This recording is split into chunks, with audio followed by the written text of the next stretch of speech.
All right.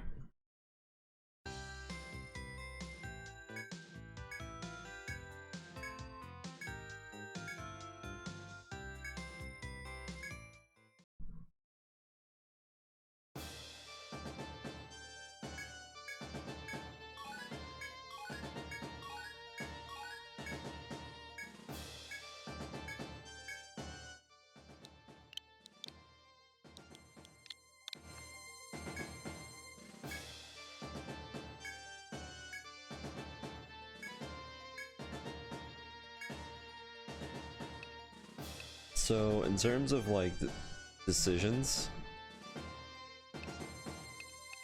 I think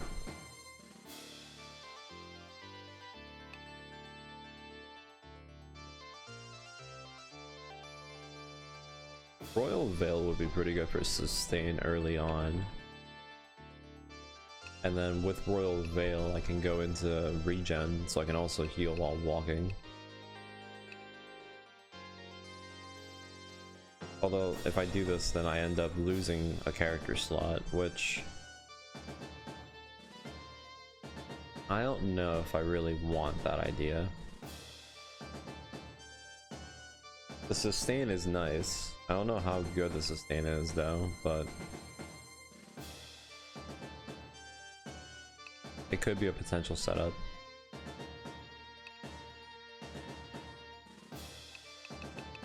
Definitely could be a pretty good setup for sustain. What I was thinking about doing was potentially making 2 tanks in the front so they can have vigilance, both of them, because I don't really care about their abilities. I just want this, I want to make an adventuring group. So 2 hoplites in the front for vigilance.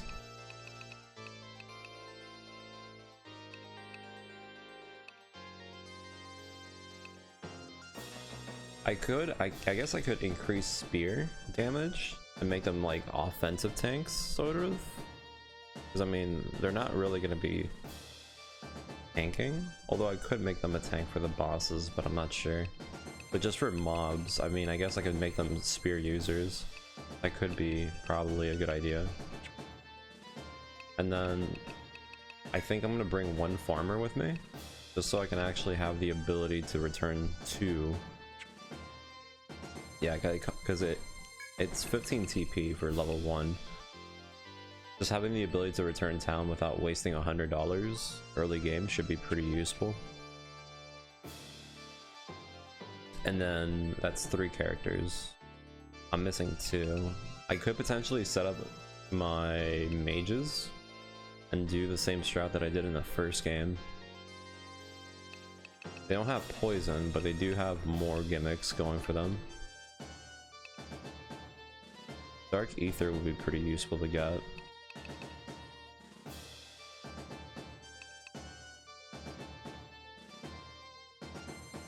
It would take a while for me to get into Return, which I don't even know if Return is that useful in terms of sustain, but I would need to fully max out both of these, which honestly is not a bad, it's not bad. Just increase damage overall and then increase damage on weakness. I think what I'm gonna do just like level up setup. I'm gonna go for just pure output damage. So I'm gonna probably level them up like how many times? This needs to be at least 5. I'm gonna have to put 1 skill into like Voltstar. I think I'm gonna go with electricity again too. I think that's gonna be the team. That's who I'm gonna make.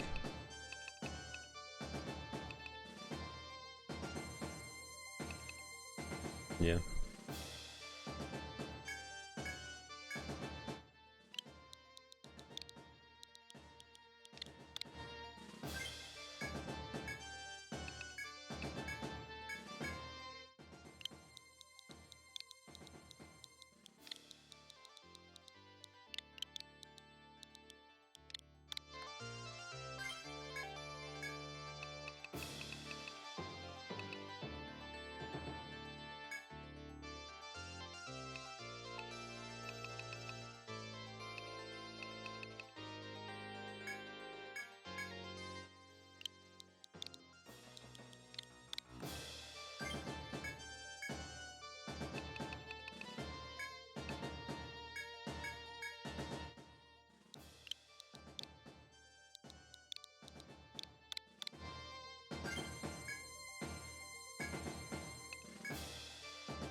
For now, this will be like the generalized party.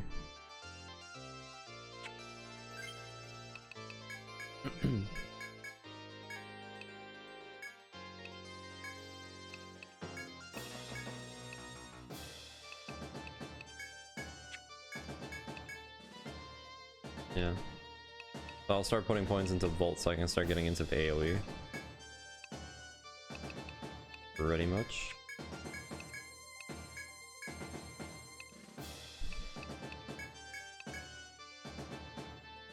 Then I want to get Safe Stroll pretty early also. That's like kind of like a side thing. Definitely would be the next big thing to go, so I guess I'll just start putting points in the Kenai. Okay.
So with this setup, at least I have 2 people with vigilance, and then at the end of the day I have the farmer that lets me like escape.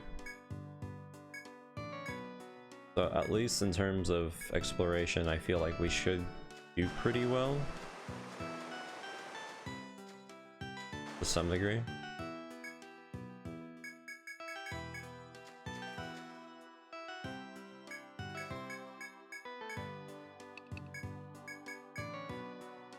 The only thing right now that could be potentially a bit of a problem is the fact of leveling.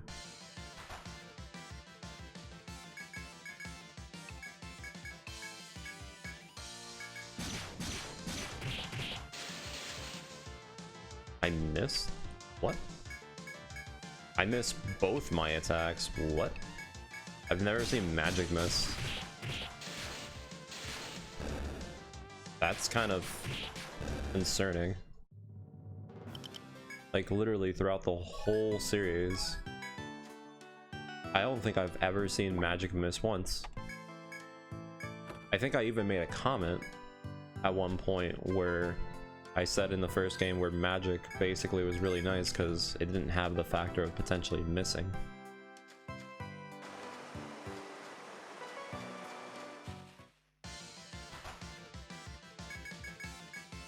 But yeah, either way, we'll fight most battles like early on, like usual. Once I run out of like magic for my mage, I'll just leave, basically. And I guess that's gonna be pretty much how it's gonna be at the beginning of the game. Because they did somewhat make magic after the first game a bit more heavy when it comes down to sustain. Although this game does fix the sustain issue, which is nice.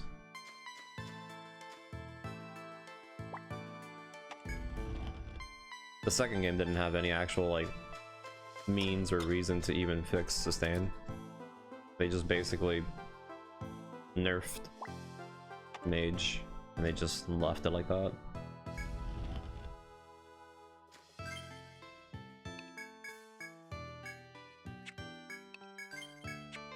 So hopefully either we start getting to the point where I can just start one-shotting enemies but it doesn't take that much, then we can start going for the other setup. Pretty much.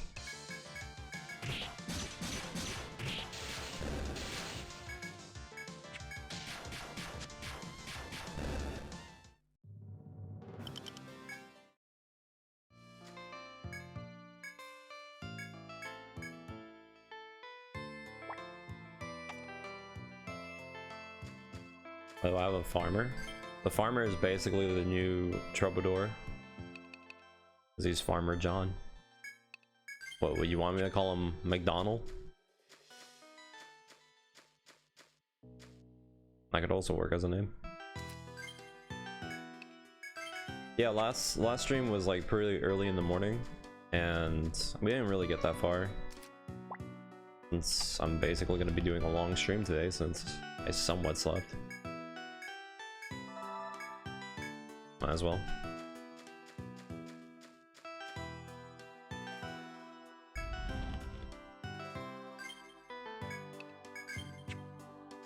Yeah, once I start like making a bunch of farmers so I can start doing the troubadour strat like divinity, yeah, I'll probably start numbering them instead of actually calling them by name. Usually how it goes down.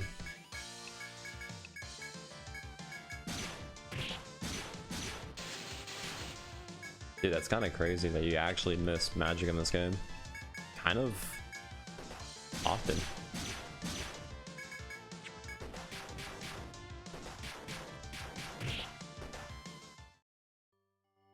I've missed over 5 hits of magic already with literally less than 10 minutes in like a whole playthrough of 30 hours from like the first game. I've never missed a single hit.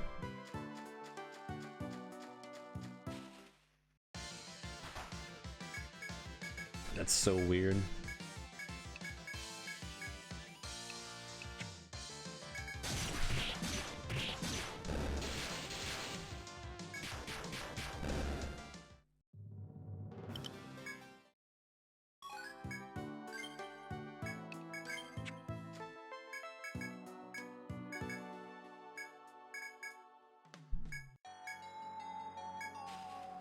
Your goodwill was misunderstood. Unlucky.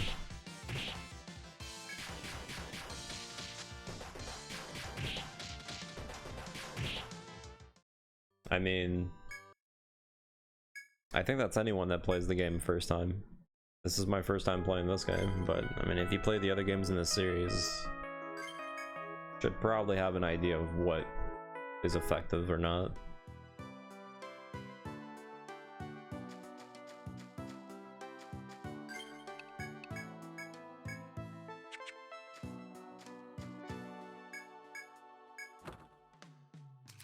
How's it going?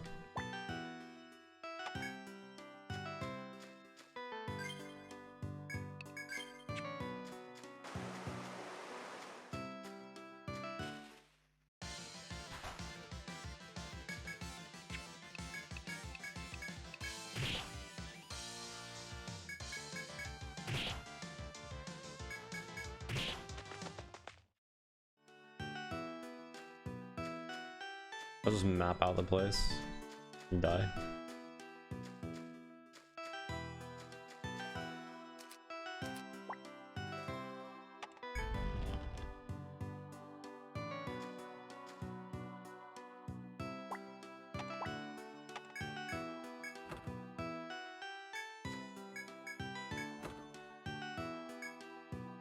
Not really useful items.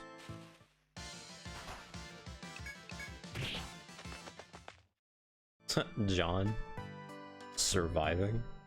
Nice.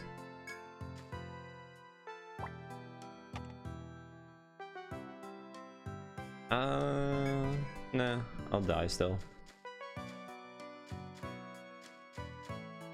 Better for map making.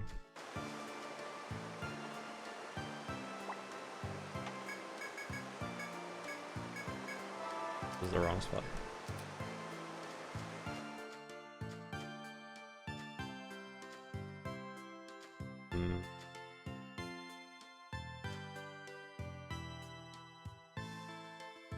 to look like the 3DS? You mean like this?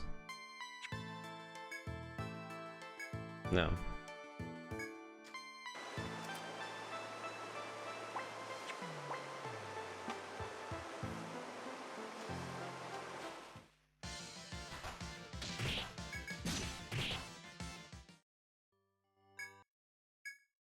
We're gonna abuse the death mechanic in this game so we can actually map out a lot of places without wasting time.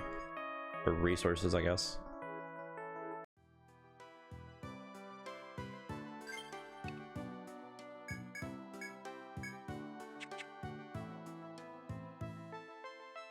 You can't look at the top of the maze? What are you talking about?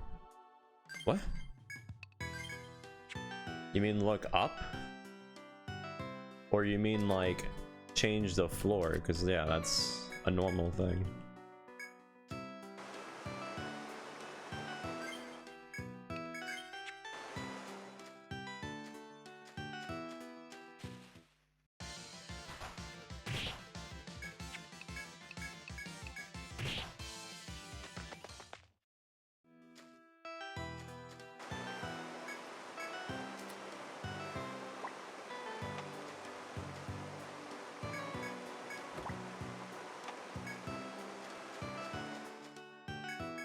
I think we're pretty much done.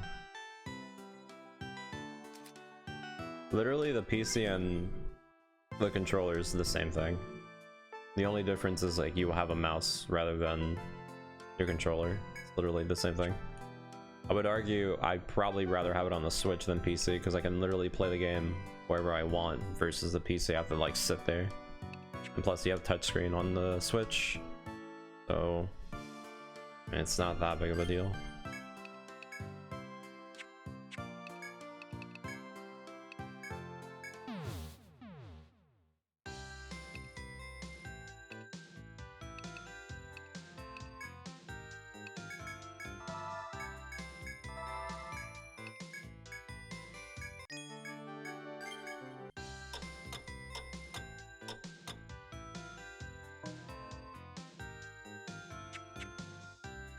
I don't even think you need a stylus for the Switch. You can literally just touch it. Like, I'm pretty sure anything works unless you have to have like an electric charge on it.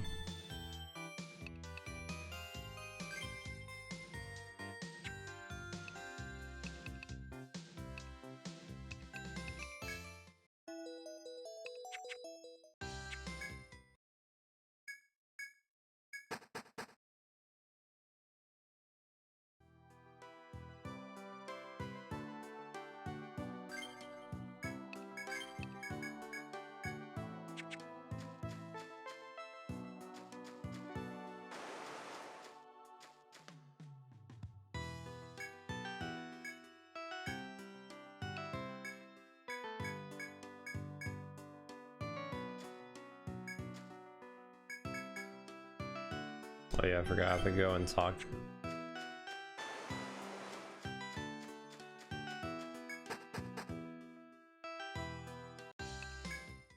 Whoops.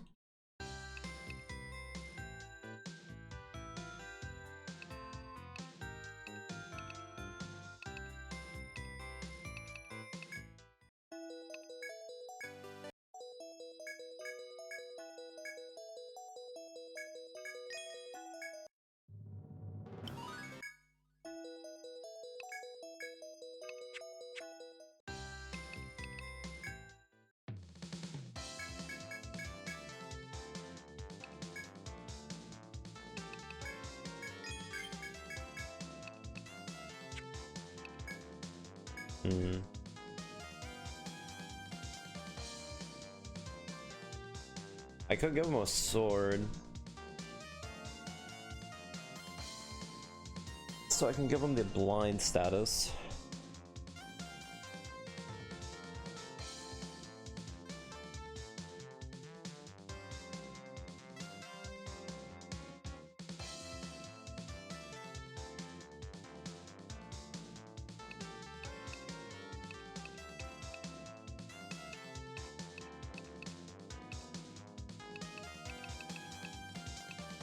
Could do that.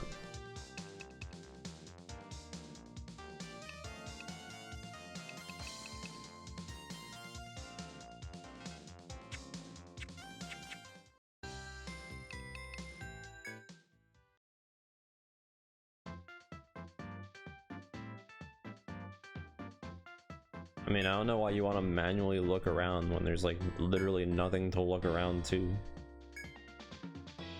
Like the most useful thing you can do is literally spin in place so you can see everything around you, since it doesn't activate encounters. But I mean, hey.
Yeah, the ship thing reminds me a bit of Wind Waker.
Not really sure if I need to do this, but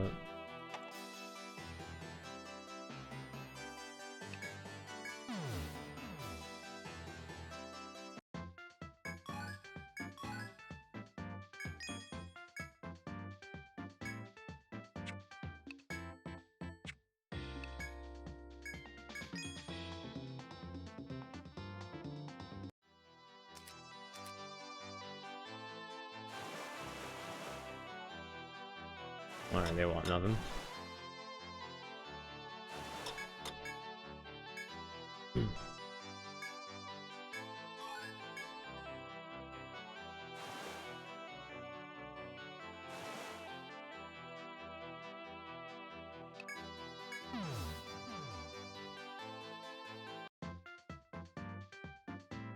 I got you.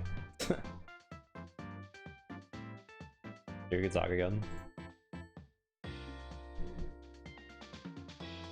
I mean, you can go for the meteor ability, but that's physical attack. It's not really much of an actual thing for Zodiacs. It's mostly for multi-classing. That's if you want to go into like Zodiac into like, what's it called? Gladiator? Is it called Gladiator? Yeah. So you go from Zodiac to get the ability for Meteor Strike. And then from Gladiator, you get Berserker Vow to increase the damage. And then you also got from Berserker, or from Gladiator Charge, you can increase the damage of a physical attack. So that would work in conjunction. You gotta remember there's some abilities in the game that are just basically set up for multi-classing. not every skill from like a specific class is useful to a certain degree, since it's mostly just for, again, multi-classing.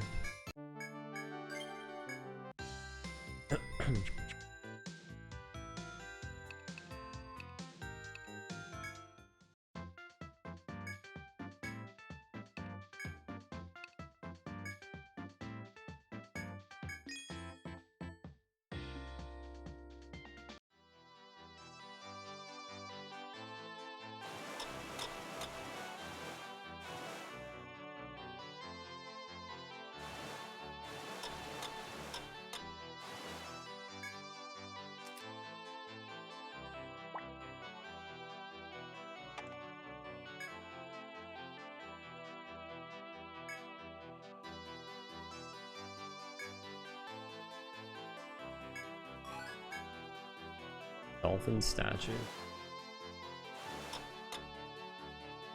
There's a whirlpool.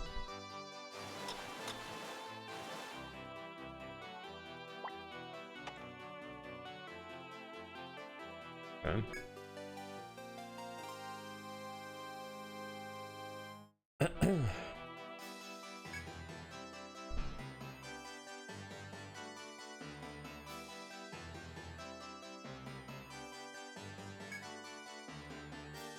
Hey yo, you can't just say that. What the f you can't just say something like that.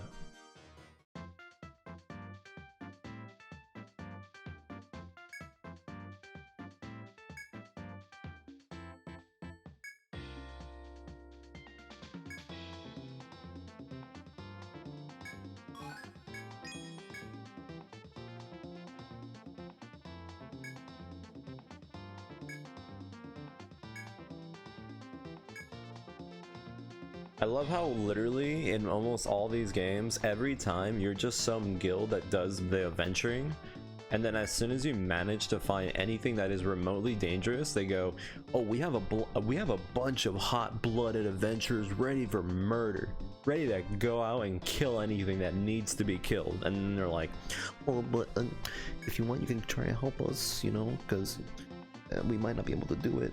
It's so annoying. It's literally, it would have been better story-wise if you were like the first guild of like the whole city, instead of having like this idea that there's other people out there that actually do things with you.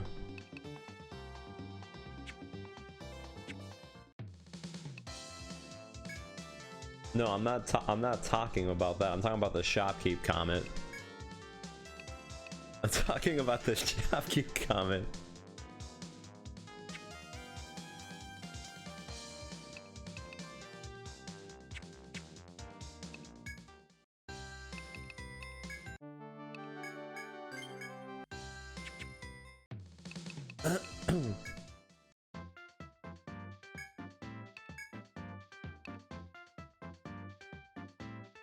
This gives me more rare fish, huh? Let's do move for now. I want to see what we have to offer. I know she is smug, but I guess it balances out. I don't know. Because in the second game, you had like a small child literally working the store, and she was... Oh, I see. It gives me +1. Oh, that's what I meant by that. That's kind of weird. I move 2 stops every time. Interesting.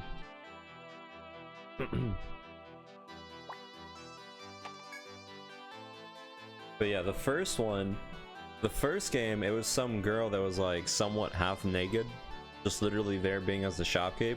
Then they went innocent to the second game, and then this one, they just made them smug as fuck, ready to take your money.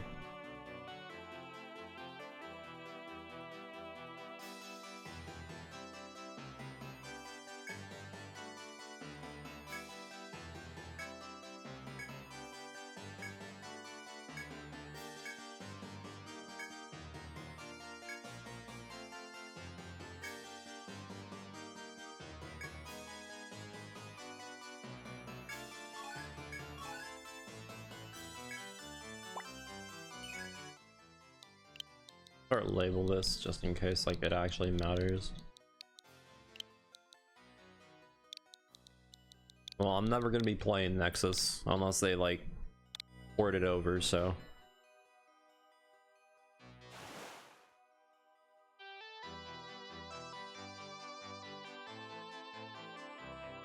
Okay.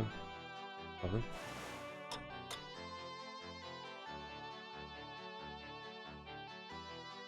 That doesn't look safe.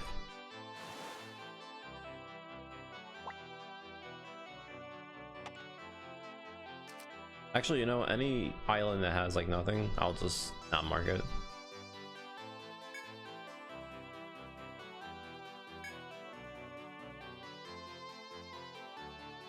Badiga.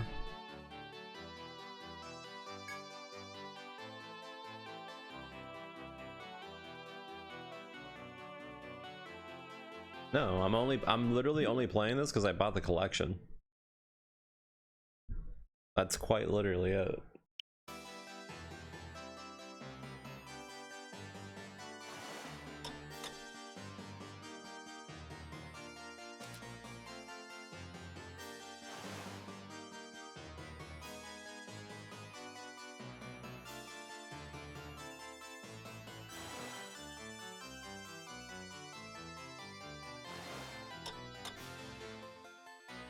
Pretty sure it's not a good idea to walk into that. Oh, you can't.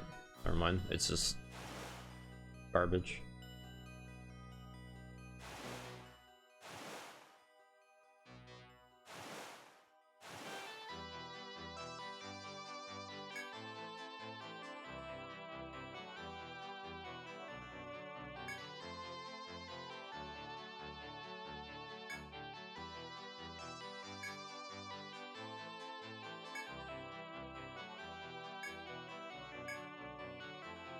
Like, if you enjoyed seeing dungeon crawlers or just RPGs and stuff, we do play a bunch of games like that, but I mean, as of recently, there hasn't really been any. Hence the reason why I'm playing this collection, because I never played the series since I never played it on the DS. But I played other dungeon crawlers from like other developers like Compile Heart, and then Experience. I've done Mary Skelter. I've done Labyrinth of like Refrain, Galeria. Figure that into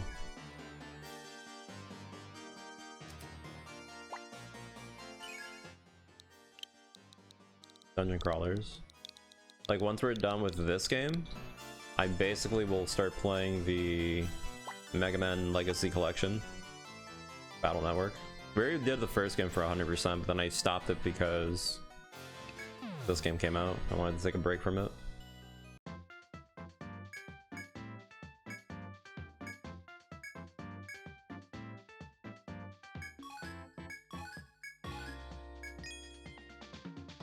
So yeah.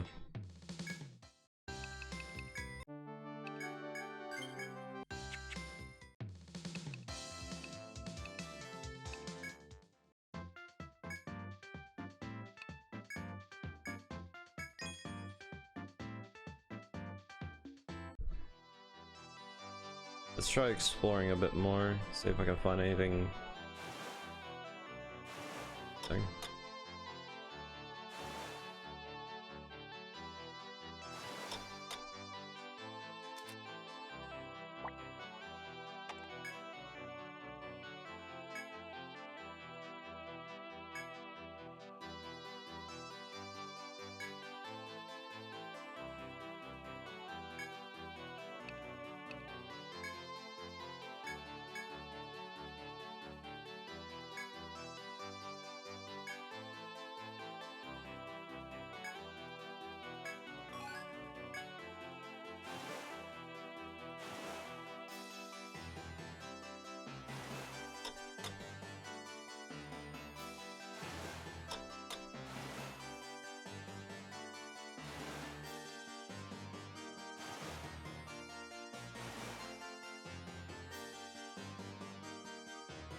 Fishing plus. Rare fish.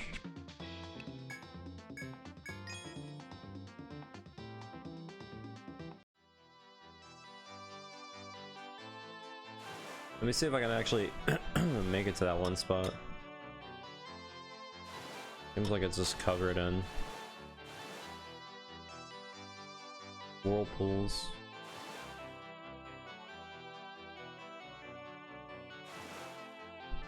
I can't get there because of the mast. Alright. Understandable. Oh shit.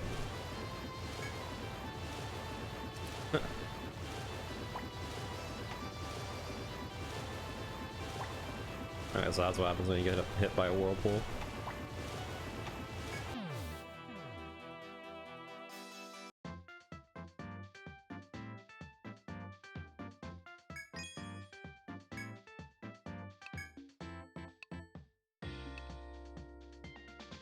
I want to see how much more fish you get for this. I'm kind of really curious if it's worth the extra money.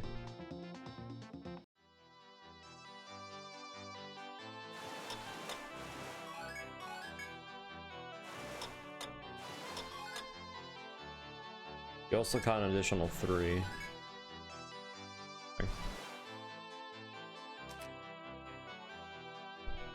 I mean,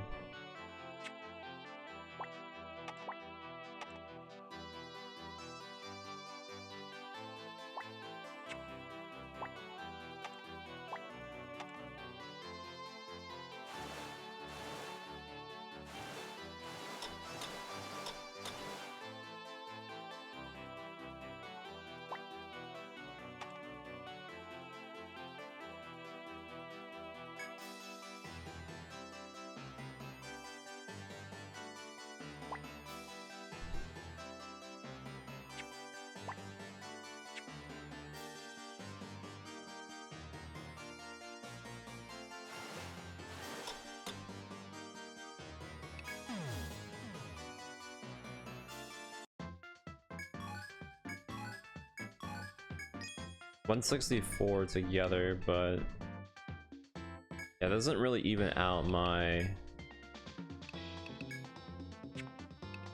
thing. I'm just exploring right now. Pretty much.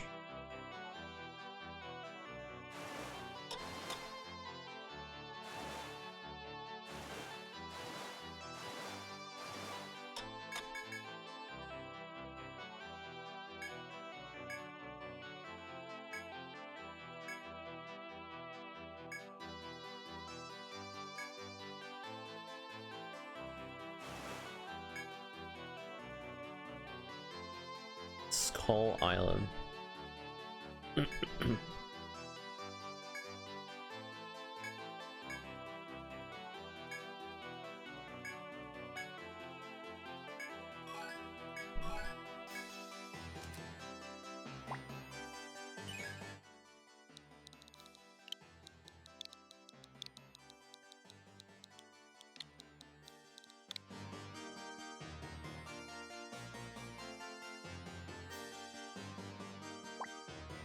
Whatever.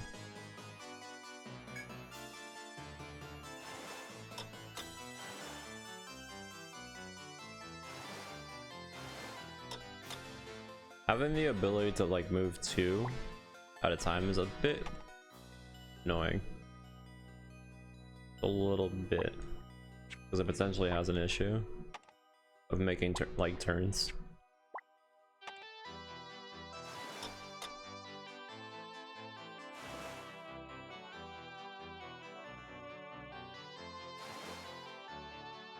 We're pretty much at the edge of the map. Whoa, that's a big fish. A big fish.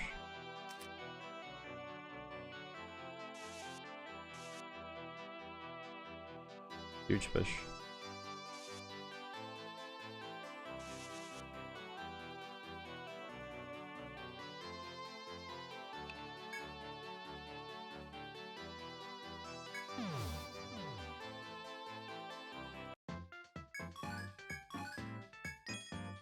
Can I get that iron ult every time?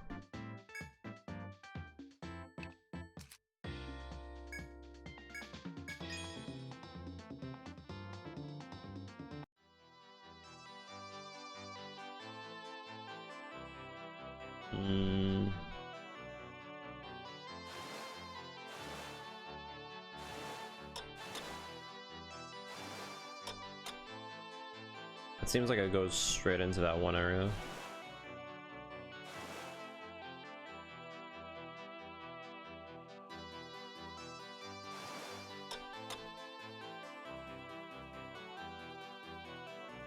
Alright, man, chill.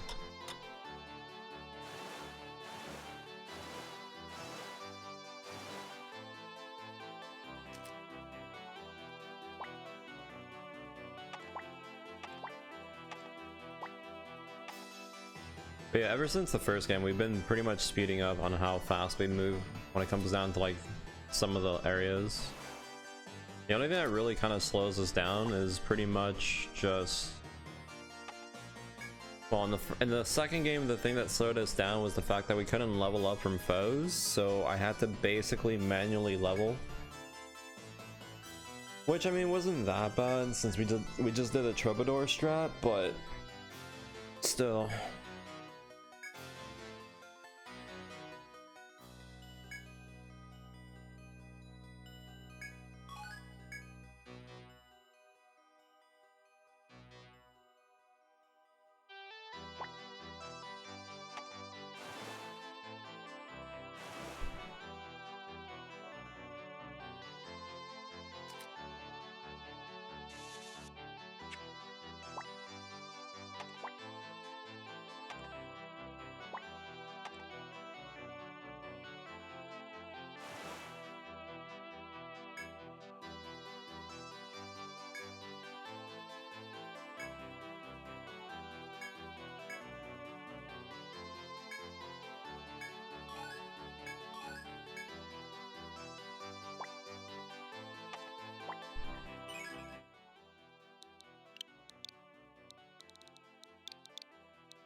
Ah, shit.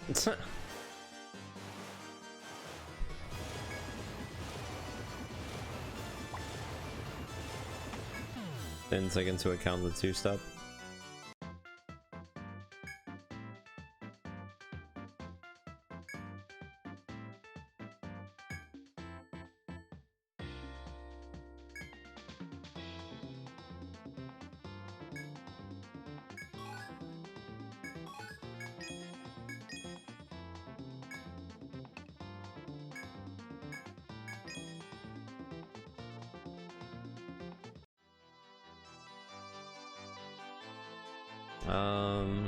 Trying to think of like where other.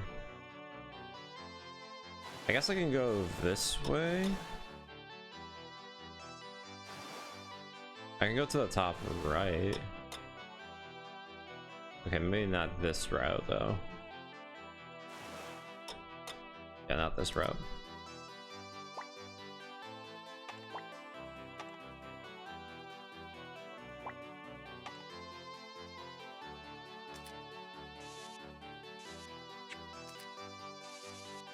I guess that'll make it easier to see the difference. Sure.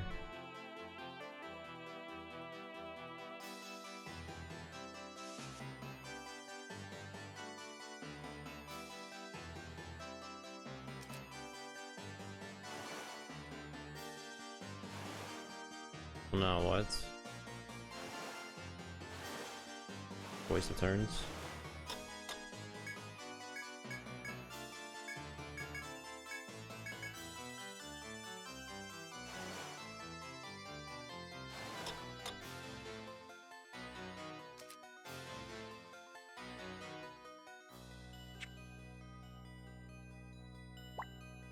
I guess what I could do, I can like label it with this. Make it easier.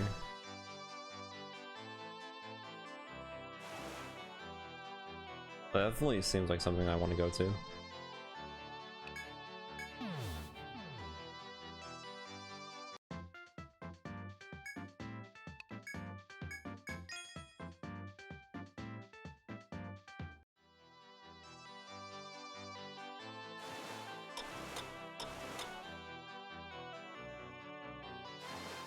What if I go right?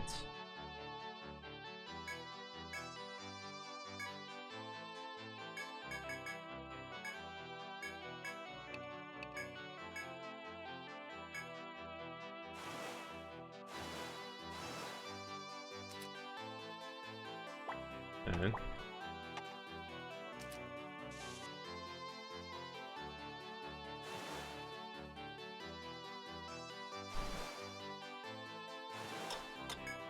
This looks like a pile of leaves. Oh, it's...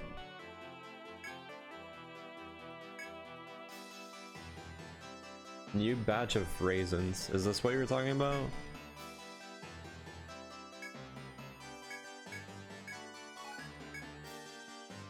Or was it a different one?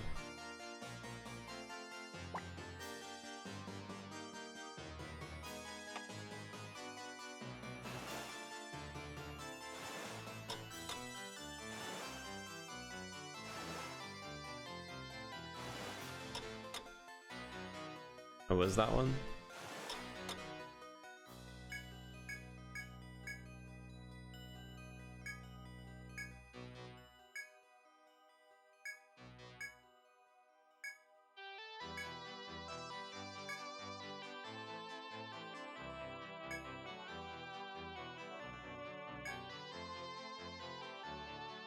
They raided our ship.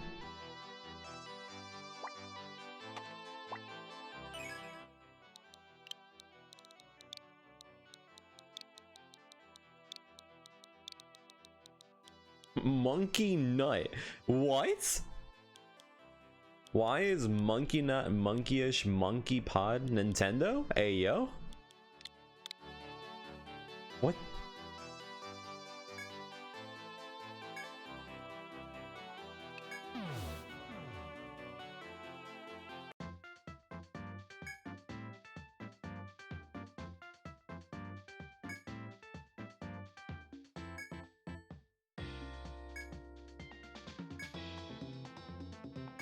How much is the raisins?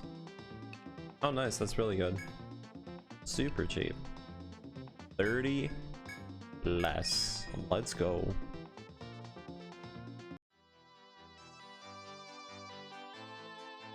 It shows the words that you've already used, but it still has like its own set words, which is still kind of weird.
What are these quests?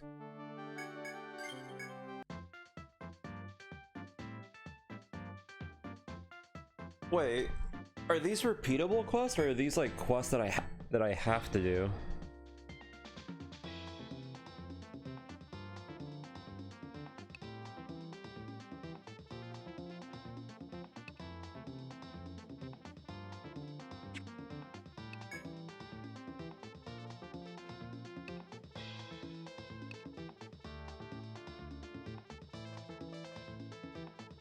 These might be pretty good for leveling, maybe. They're both? I mean, I guess this is like the online portion. I mean, that's kind of cool. I'm not gonna help anyone. I'm gonna do this myself. I wonder how good it is for XP, if it's worth it. The only reason why I say if it's worth it is because it's just like one battle and you can just like literally leave. Like it's not that taxing on your supplies, sort of. Is there any other location that I can go to? Because I feel like I've gone everywhere that I can right now. He also said that I was gonna get my ship build. So does that mean I have to complete the quest in order to get my ship stronger?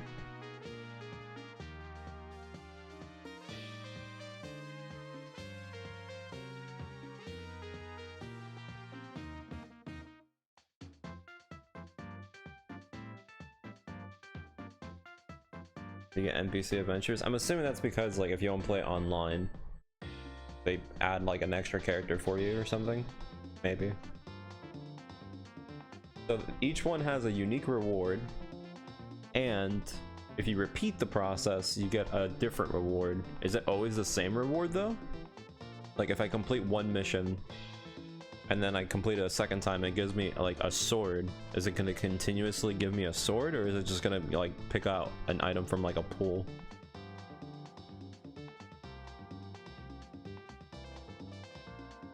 The more shenanigans?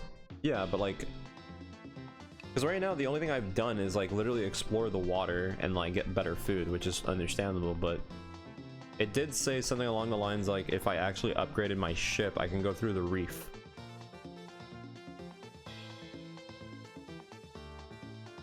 Yeah, I'm not talking about the unique item, I'm talking about the subsequent completions. Because I want to know if I can farm like an item specifically from one of the rewards if I like the item, or if not, I have to like just RNG it. What I'm saying. I guess I can go downwards. I haven't gone to the bottom left here.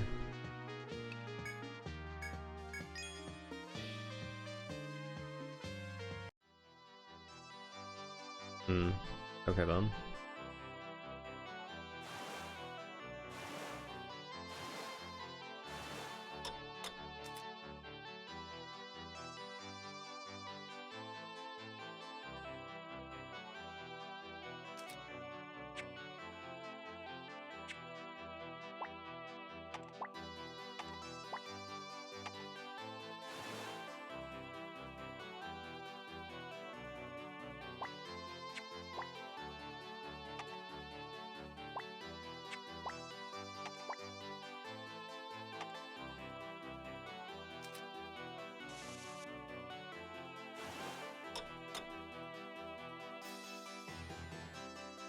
I gotta be the first boss?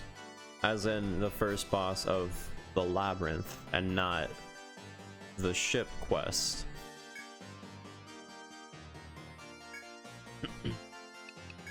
Dive into it.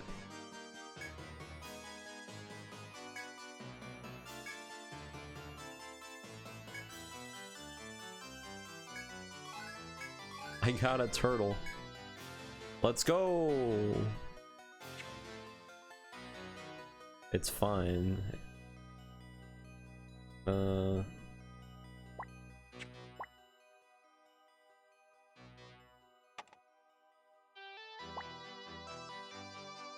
the labyrinth? Okay. Just making sure.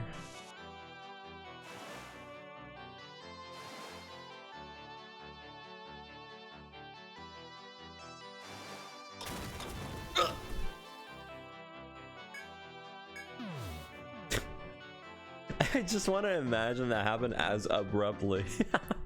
Literally 1 second you're just fucking sailing, the second you just get disintegrated. What the fuck? I was expecting a battle to occur, not to literally get fucking completely rammed. Jesus.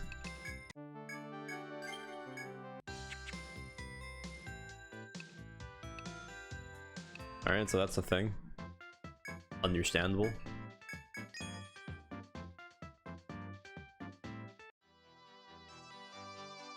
Okay then, let's... Because I can't go... left? Can I go right?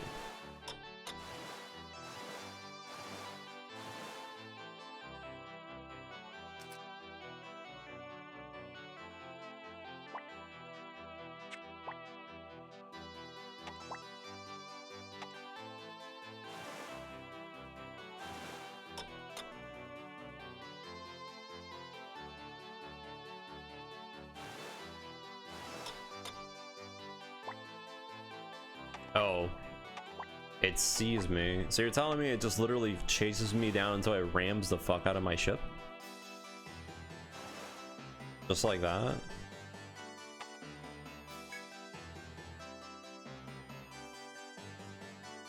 Seaweed which will entangle my ship. Are you serious?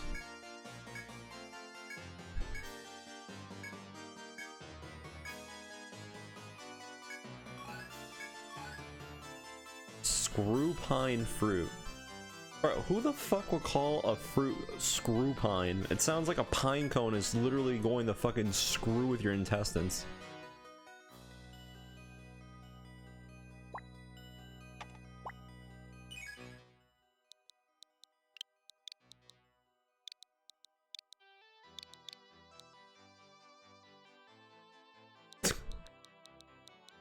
Screw up.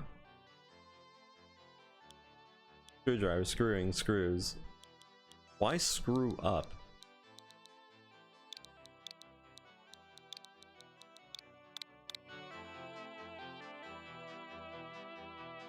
Right.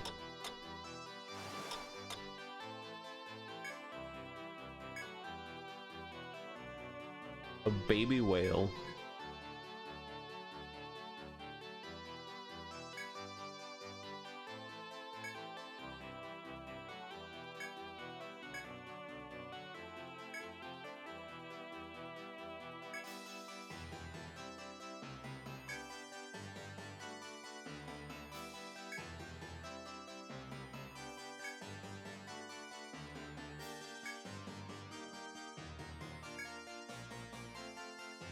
It is Ned's harpoon, which belonged to the legend. Okay, hold on. No, there's something wrong here. This guy's a legendary fisherman, but there's an unspoken rule that you don't hunt baby whales. Your legend's a fucking asshole. What do you mean? Don't try to spin it around.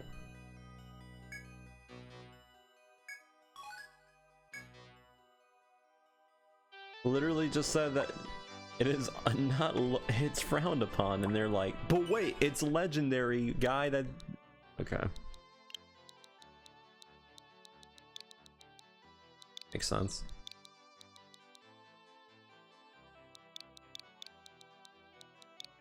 What am I supposed to understand from that, huh? As long as you're famous, you can do some fucked up shit and no one can care? Okay, game. I don't know if I like that message.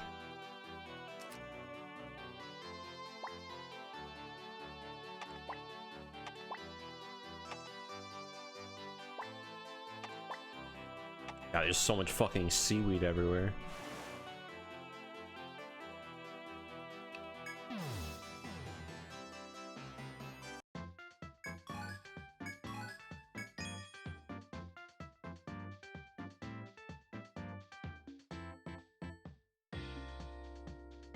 Why did you post it twice?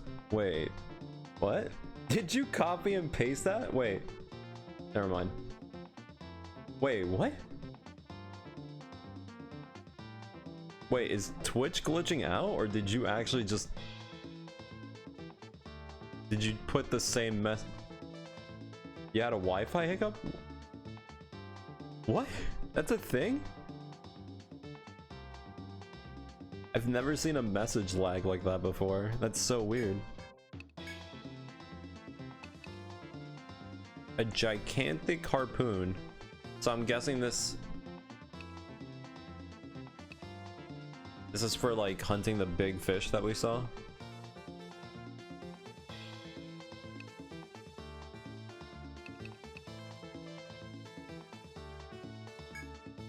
Kind of interested to see how much money I can make from a large school of fish.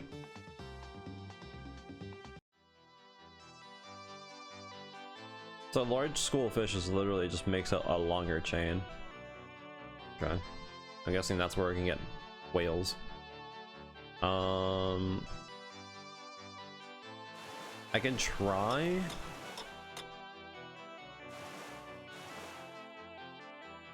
Well, not really, but let me just start mapping out this place as well.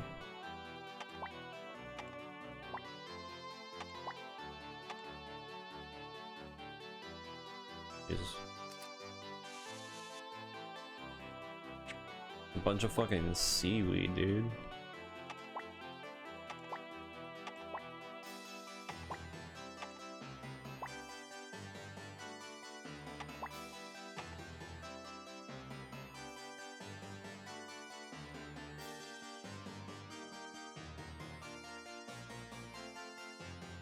Well, to be fair, I don't use Wi-Fi.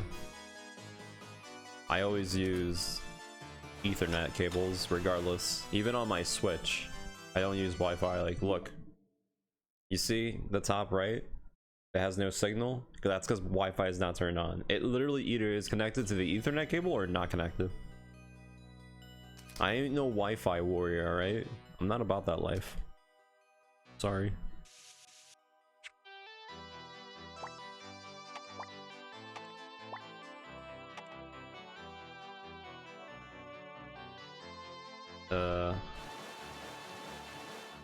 Oh shit. He's literally just there. Being a menace to society. I can't do anything really. He literally just keeps going back and forth. What a piece of shit.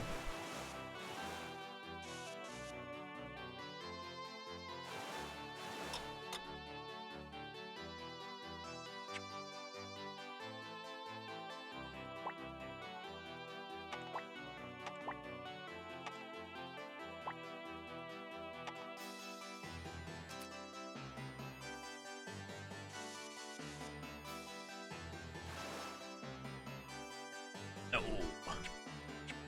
Hold on, I can still chart things. Oh, that's a whirlpool of death.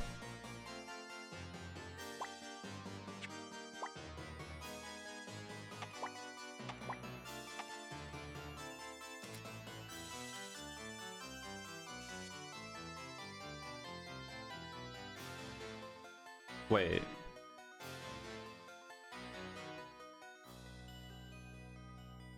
That's wrong. I don't know why I marked that.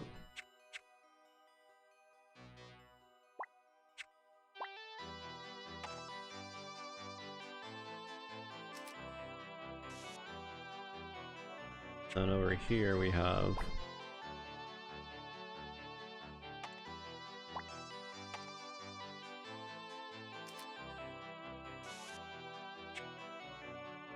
I wonder if at one point I have to literally like figure out exactly how it's like going so I can like use the waves to get extra movement without wasting supplies. That would be annoying. Yeah, I think I fucked up that charting over there. I'm not gonna lie. Looks a bit scuffed.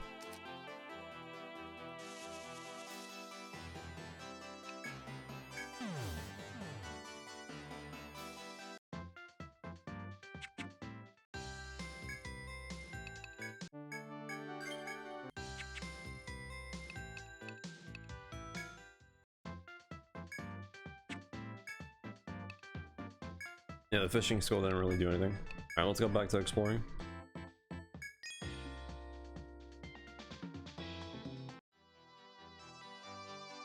So, I mean, for the most part, I can go left. And technically, when I went to the left, I got fucking destroyed by the pirate ship. I can't go top right. I mean, I guess I can go bottom right.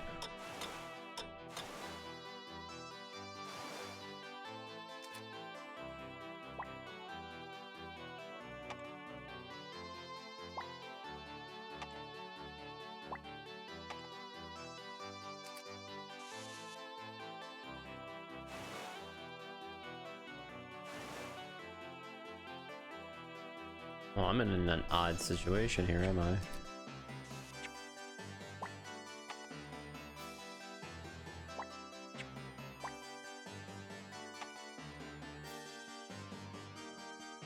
I like how everything here leads you to death.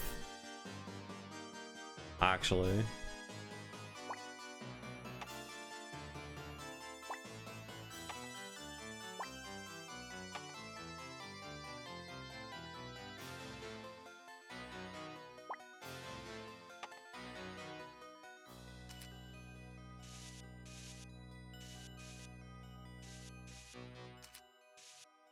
There's probably something in the middle protecting it, if I had to guess.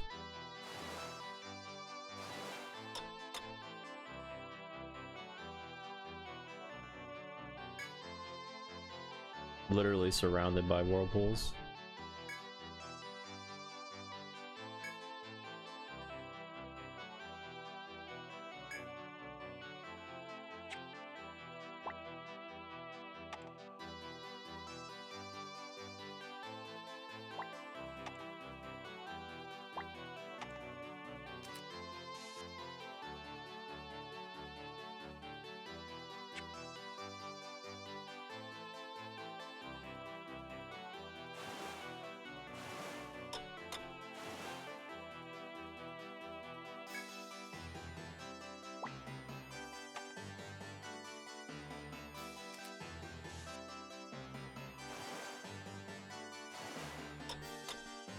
I can't do anything. I think I may have completely gone through like all the locations.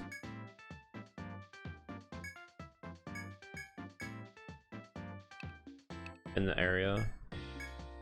Oh wait, shit. Forgot. Barter is online shit.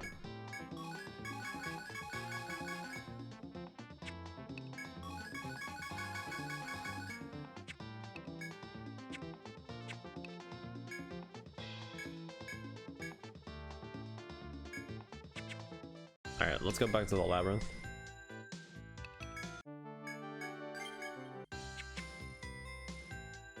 Actually, wait, before I go back, let me... We got some water. Be right back.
Alright, I'm back.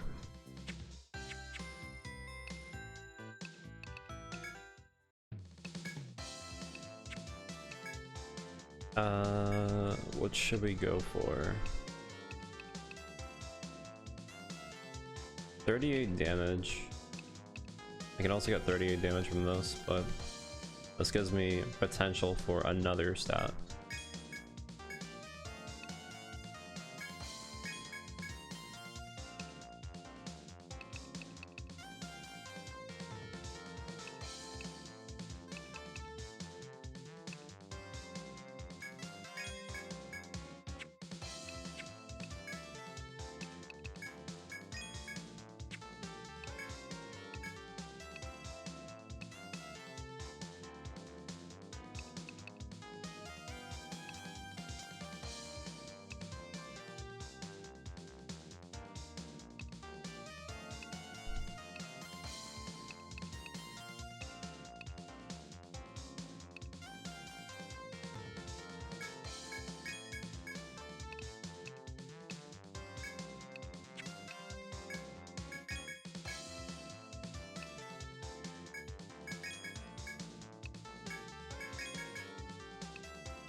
Let's continue.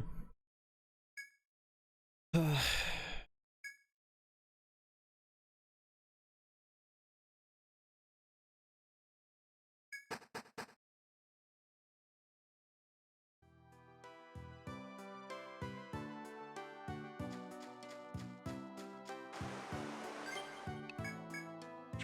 yeah, we leveled up too, actually.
I'm really tempted to just literally make a quick save at like a branching path and just literally run until I die.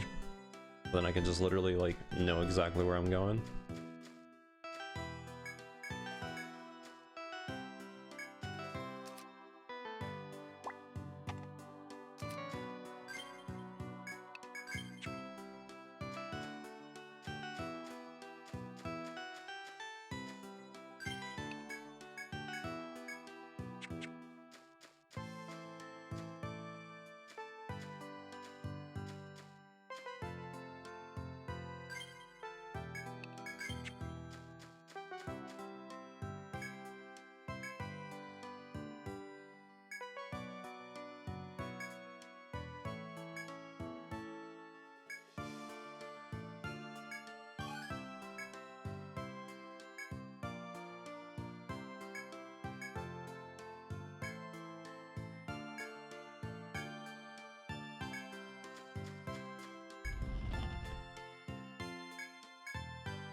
The first fight is an ambush.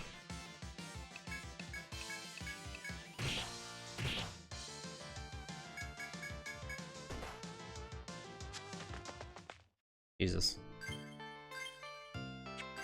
Actually, well, now that I'll just literally map out the rest of the map. Yeah, I'll just map it out. Doesn't matter. Oh, whoops.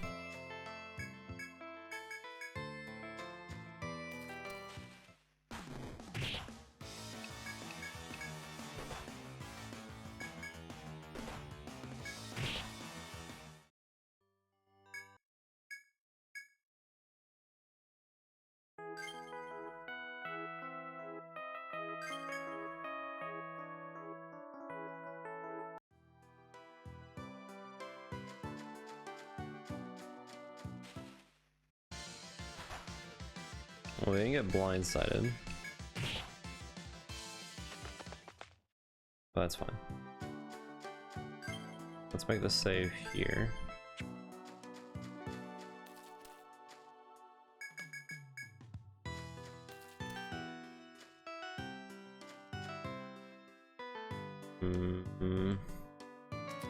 The question now is the steer going to be on the top right or on the top?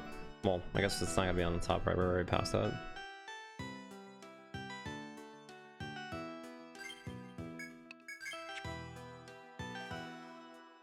I don't know, which way should I go? Could try down.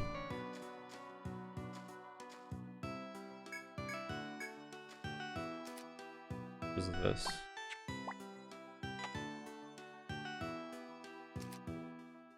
I think I'm back. Yeah, I'm back here now. Guess that's not bad. Another shortcut.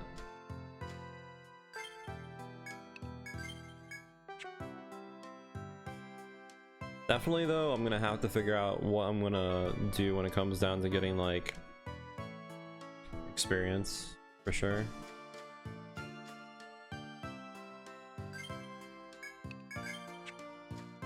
I'll leave that for later.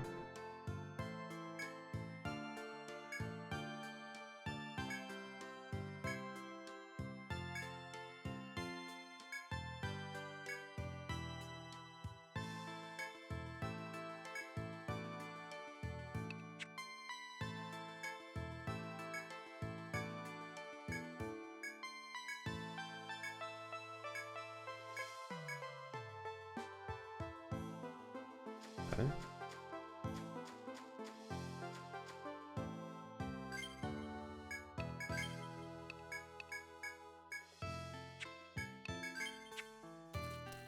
Oh, you're coming. You're coming this way. Shit, I thought you were walking back.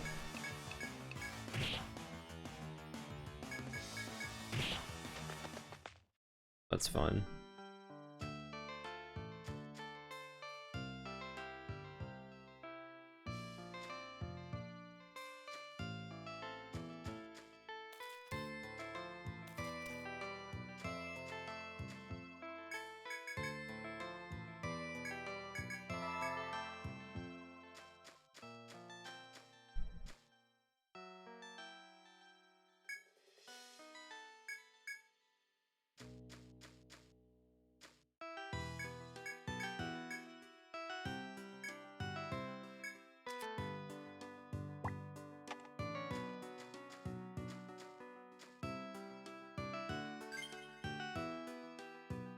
I mean, I don't really mind if I have a dead character, actually.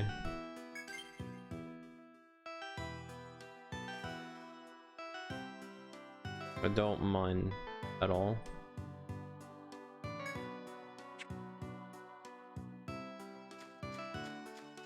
It's on this side anyways. Now that I actually see that I have like a shortcut. Oh, it's a stairwell.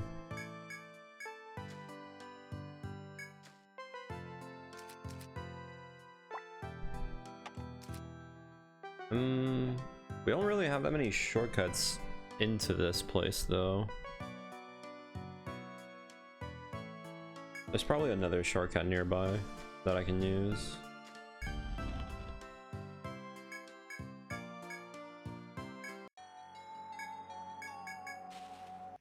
Fungus monster. I guess I can try killing it.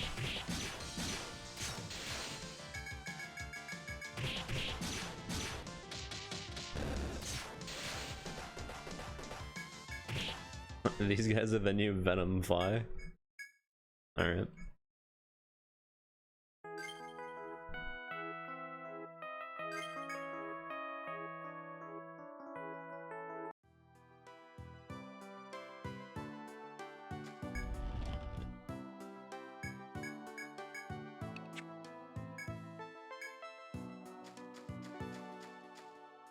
No. Doesn't seem like there's any shortcut on this side.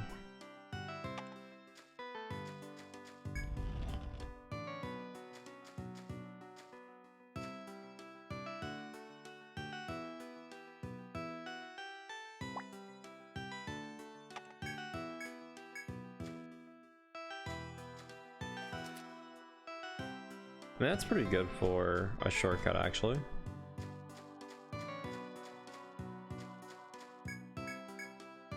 Go around.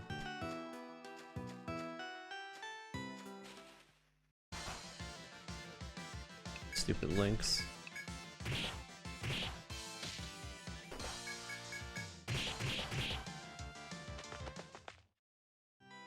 Nice. I'm not gonna be able to walk through though.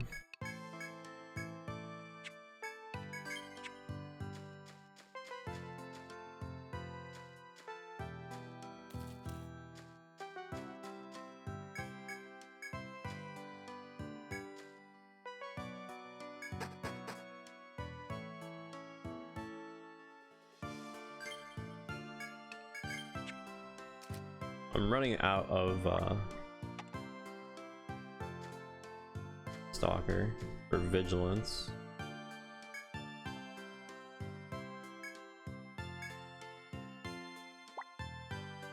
Okay, we have another shortcut literally right at the start.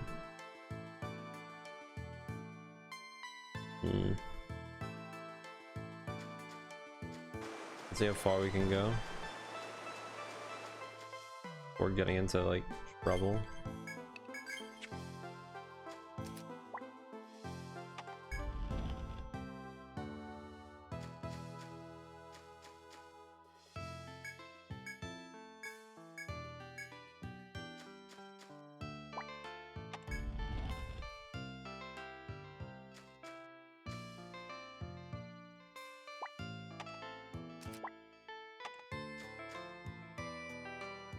Well, this was not the right way.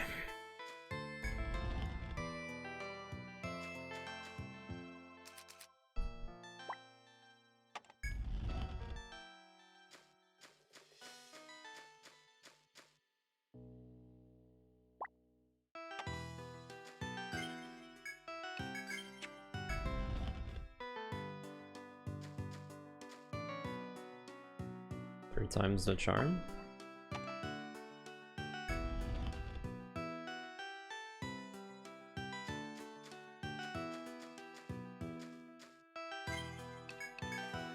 Oh, we ran out.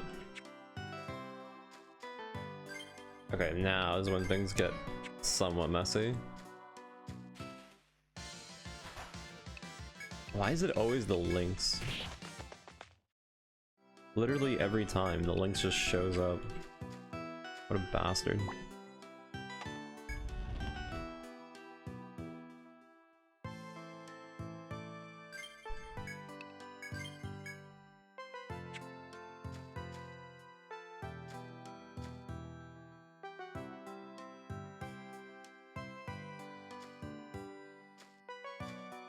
Ray on me.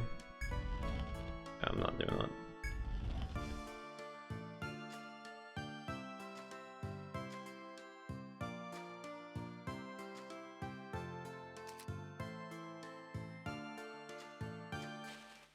Shit, that's not good.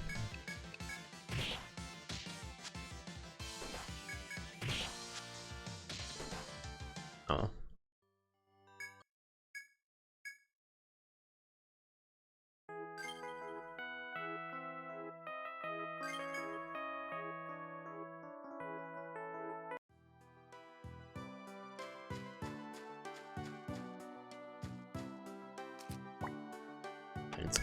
Kind of cold actually now that I think about it.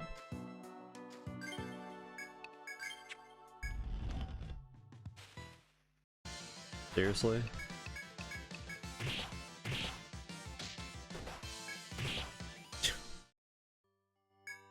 Let me fucking go, please.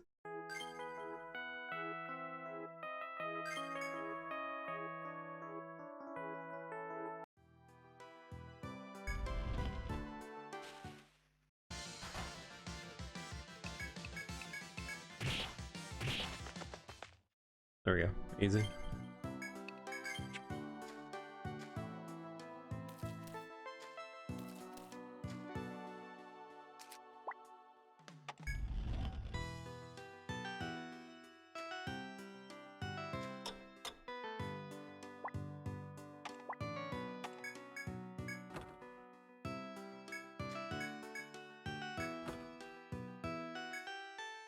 Fire jar. Is that the boost element damage or use damage? Okay.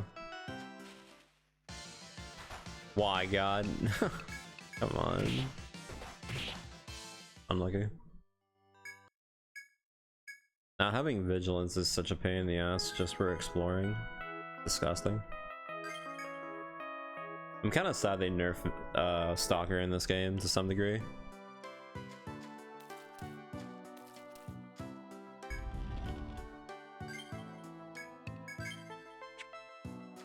It was actually really nice in the second game, but it was actually kind of way too overpowered.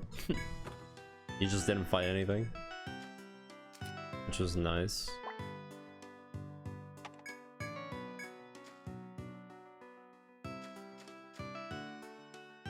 Puts me over here. It's not bad. We're almost to the next shortcut.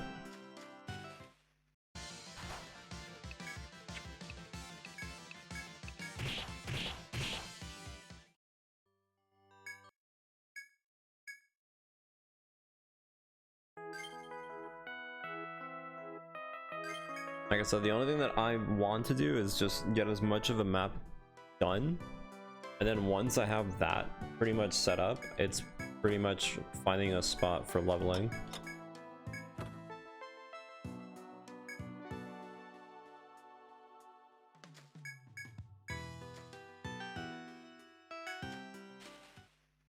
I shouldn't have jumped back like that. Like this is a really good encounter. Like this will give me a shit ton of experience if I was to set up for one shot. Maybe I should mark that tile, actually. Did I mark that tile? I think I'll mark it just in case.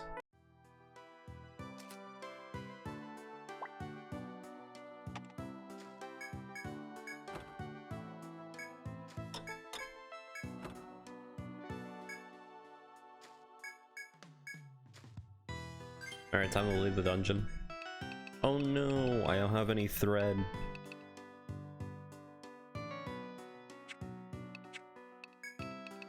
Just kidding. I was trying to see who was paying attention. Dude, the easiest fucking trick in the book, honestly.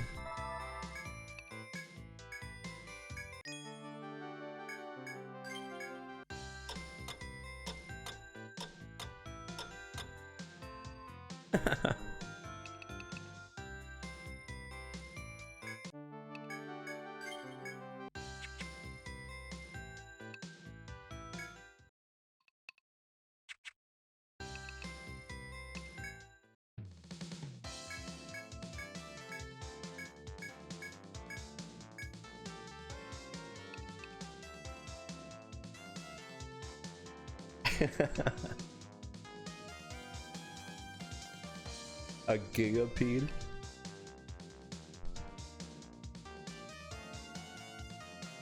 Bolt hammer. Oh, so you can get elemental. Ooh, poison hammer. That's probably garbage, but by a platypus? I'm pretty sure platypus don't eat people. Although they're gonna stab you with their little fucking nail and fucking poison you.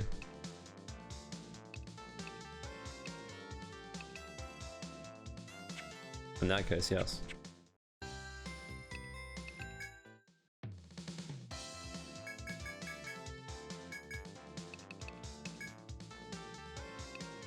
It costs 42.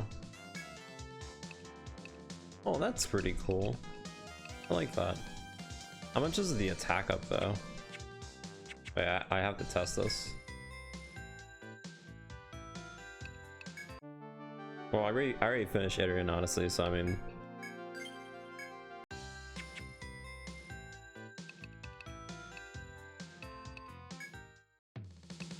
How much does it increase? It's 38, 20 damage.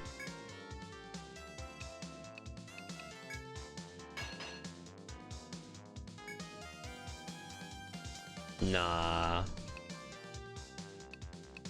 Nah, you can't do that. That's it? It doesn't even show the increase? That's a little bit kind of whatever, I'm gonna be honest. I'm not sure if I like that.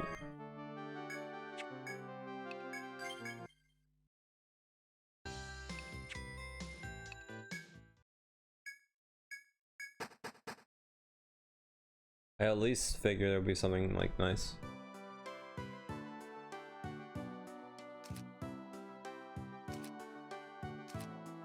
Time to lay out the foundation of our travels. Oh yeah.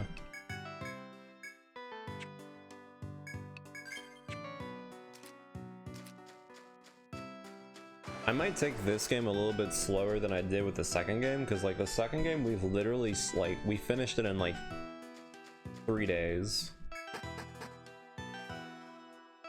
So I don't know if I'll make a general rule of thumb for myself where I will just do one stratum a stream.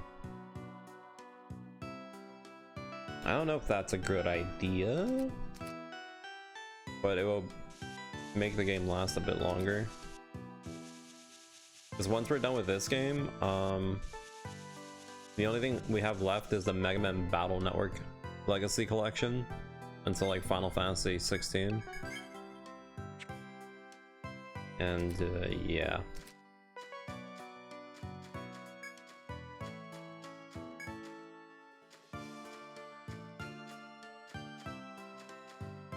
So I'm not sure. And once I finish doing Mega Man, I'm pretty much out of games to play. So if that does happen, if we somehow manage to finish all the collection games for 100% or whatever you want to call it,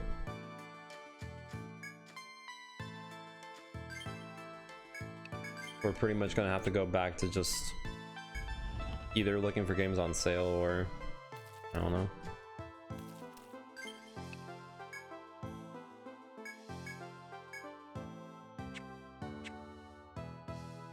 Hopefully.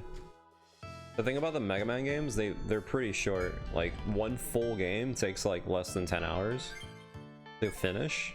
It's just literally the grinding for battle chips, which is like the worst part. Technically the first game was the worst one in the series because it doesn't have like all the quality of life that the future games have. But they should go by faster once we start getting further in the collection because, you know, we can actually do things. But on average, the first game for its entirety took me 10 hours to finish. And then literally the last final chips that I needed, which were random encounters with bosses, took me another 10 hours of grinding, which was very fun, as you can hear. So, yeah. Just one of those things.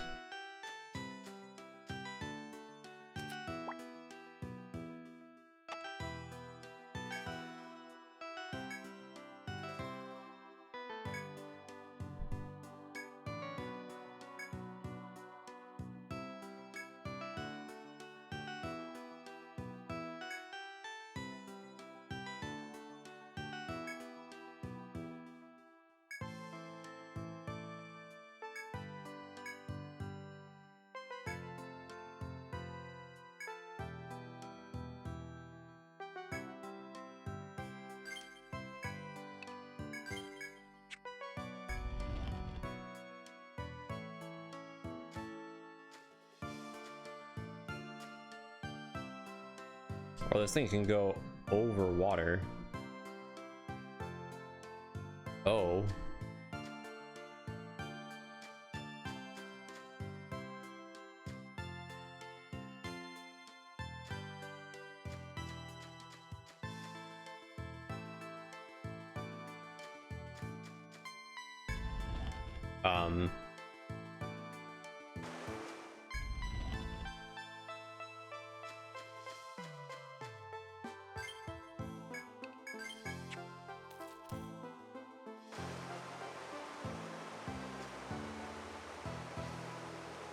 Am I home free from here?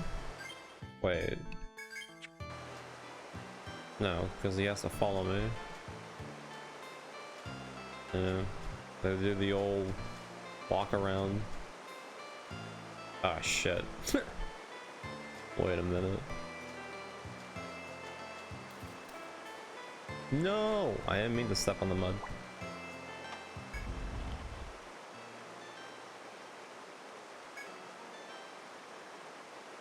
Never would have done that on my own. Dude, I hate this fucking adventurer team. Whatever the fuck. I hate the fact that I think the old...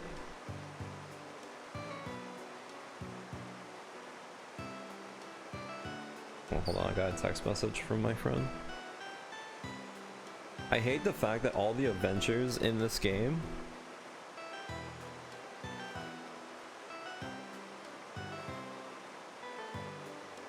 literally are so incompetent. And then the only one single adventure that was somewhat competent, which was in the first game, ended up being like assholes. But they still didn't do anything.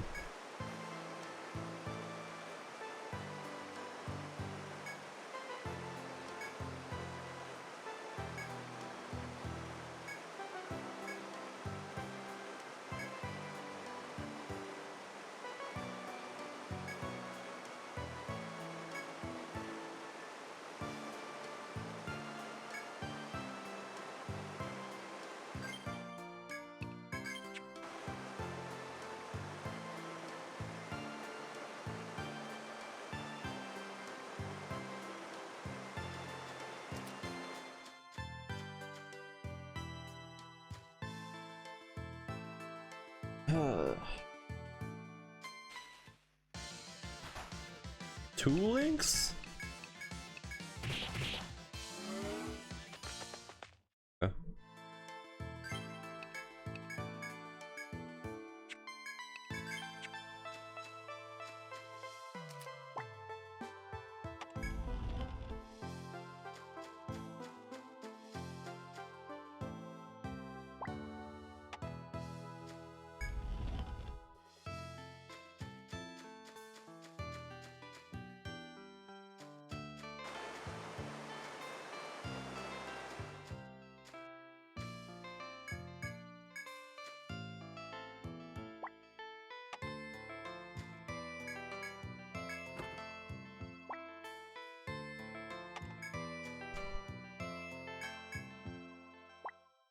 I wonder what I have to do to open these treasure chests.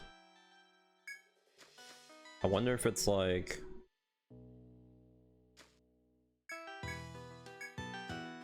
a skill that you need or just an item or a key later on.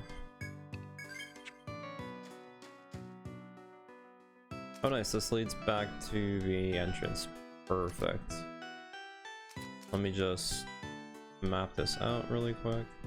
So far, from what I've seen, this game has way more shortcuts than the other games. Oh wait, shit, I didn't find the stairwell.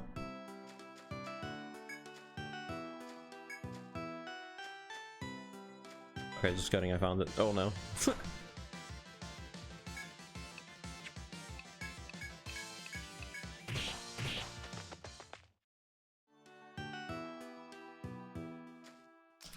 I'm sure they're fine.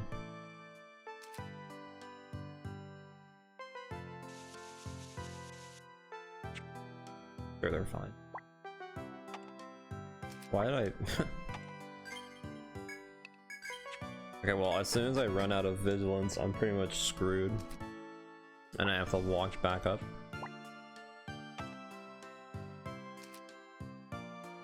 and I have to walk back up. So, I mean,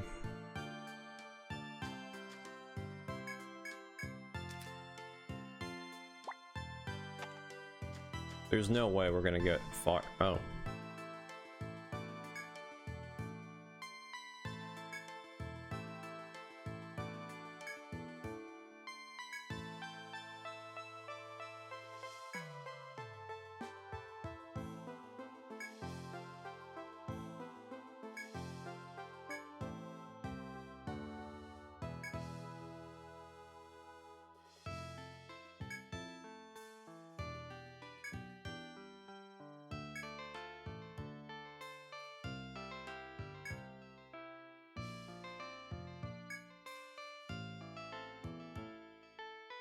Like, it's kind of nice that there's actually some adventures. Like, this makes sense. Like, legitimately, it's like some higher level adventure just keeping track of, like, novice adventures, sort of, but...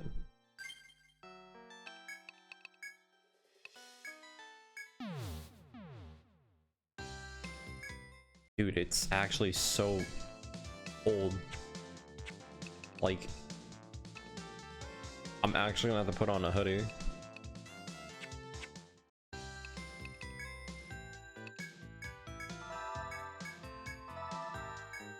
Is it raining outside?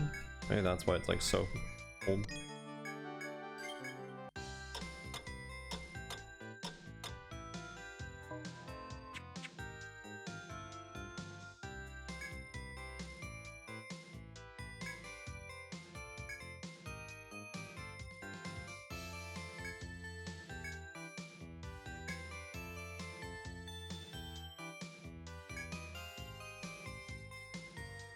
Can't produce body heat. What can I say? I'm a cool guy. Is that what you wanted me to say, huh? You wanted to set me up for that kind of fucking retort? Absolutely fucking disgusting. Thanks, man.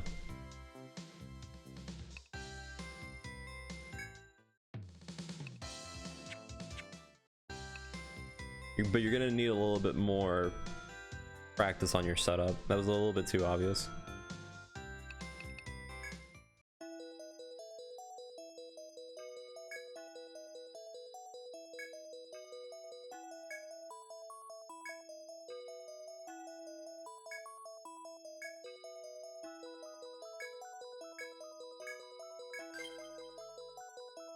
Defeat the beast on the 4th floor? Wait, this isn't the boss, right? We're not even at the 5th floor.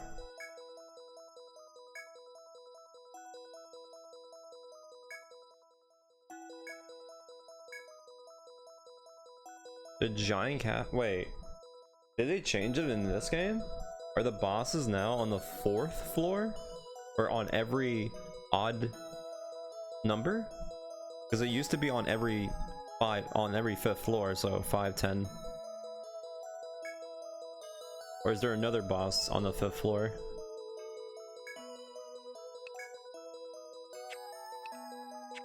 Wait, if we already made it to the first boss...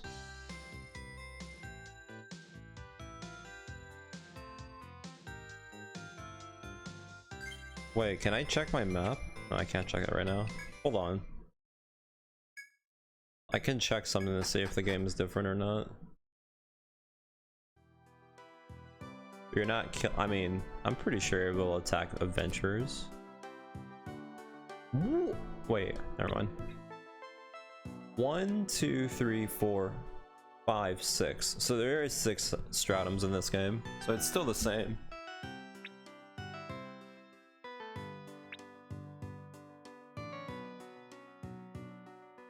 Yeah, there's still 6 stratums in the game overall, so they didn't change that.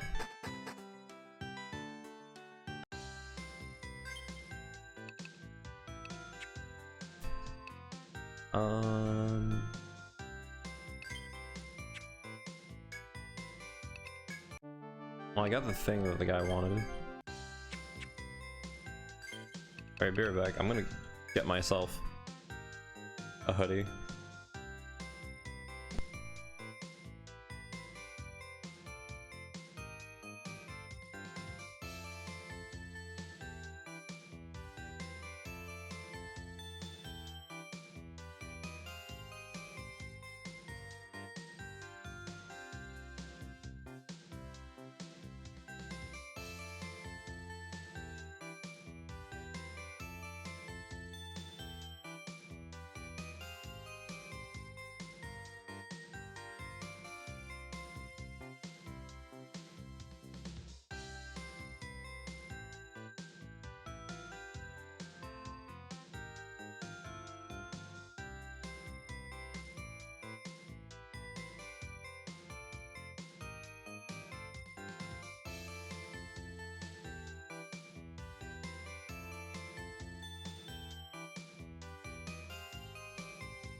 Alright. Fuck. Basically got my hoodie and I made myself some hot tea because it's fucking cold. And nice and comfy. So I literally have not leveled at all during this whole time. I could potentially start working on getting quests done so I can actually get free experience. That would be a pretty good setup for the beginning. If I'm gonna start going for a boss kill though, this team is not worth it. I mean, I guess the 2 tanks in the front could be nice to have just for general like tanking, but I don't think I would like to have the farmer as my actual team for fighting. I could switch out the farmer for another mage, or I could switch out my mages for an arbalist, so I can go for like a lot of damage, but that's like, I don't know. How much levels would I need to do for that kind of potential thing?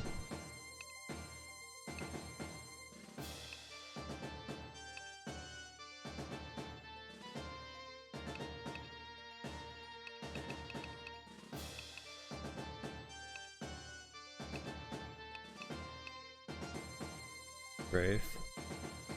I would need to level up the character 10 times to fully max out Strafe.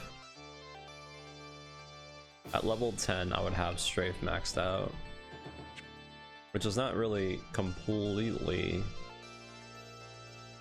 out of the question.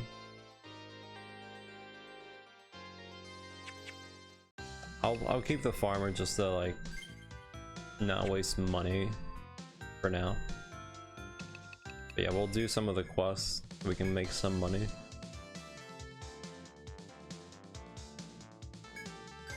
We need frogs.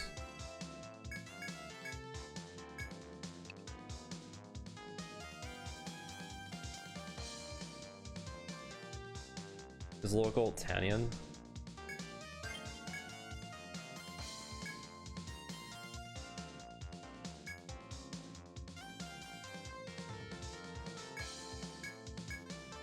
Okay.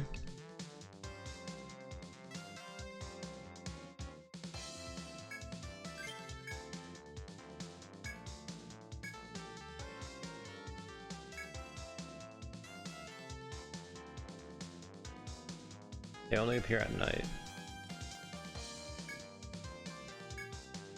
Okay.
Okay. So as far as things are concerned right now, we need to go catch fish and we need to go find this spot, which should be pretty easy, while killing frogs.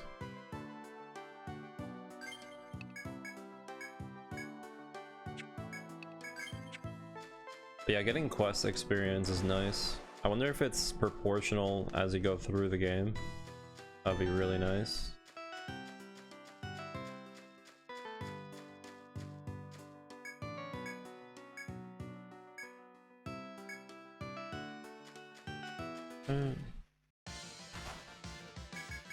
Time to kill frogs.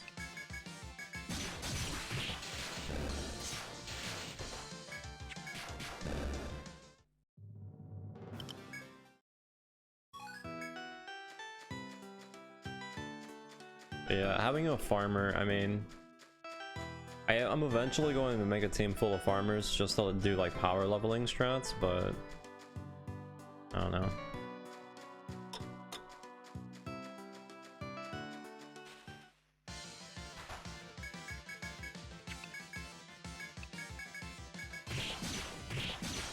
Farmer is definitely not going to be a part of the team for actual boss fights.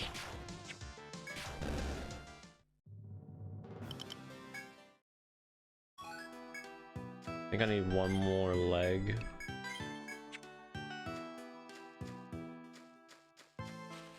Of course. The Lynx himself.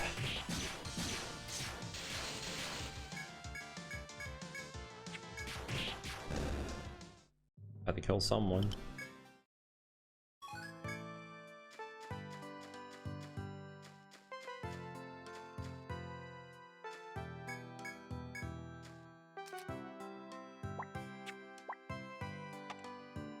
But yeah, I don't know. Maybe I'll do that as a setup rule where I'll complete one stratum a day or a stream just to make the game last a little bit longer, but again, I'm not sure if that's a super good idea.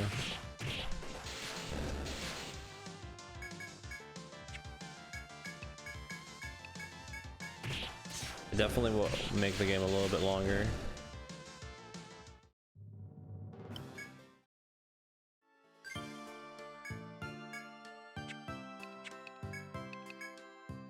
We'll just have to see. The intro of the game is usually like the slowest because you really don't have that much utility.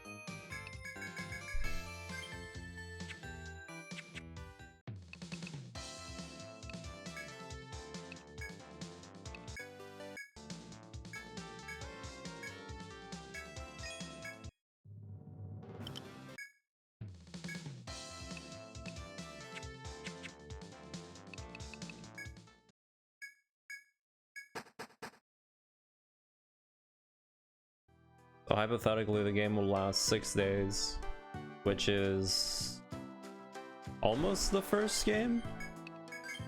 The first game took 5 days to finish with the super boss and everything.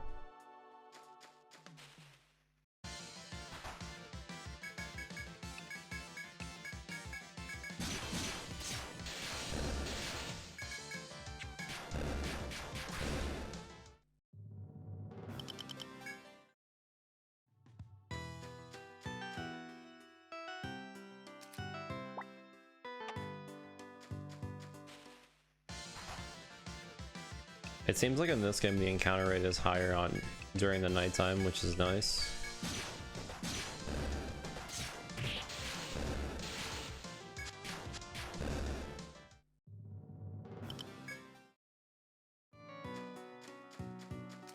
In the other games it felt like it was kind of a thing, but not really.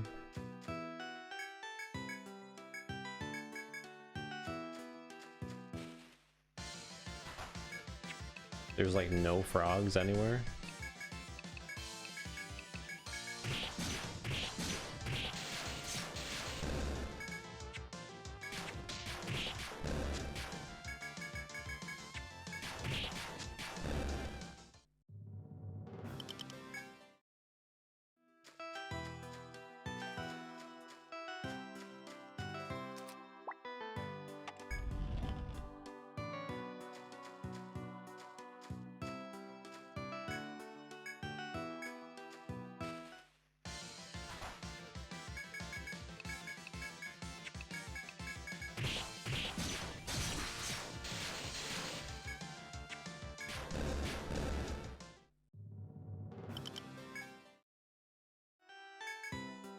And we got what we needed.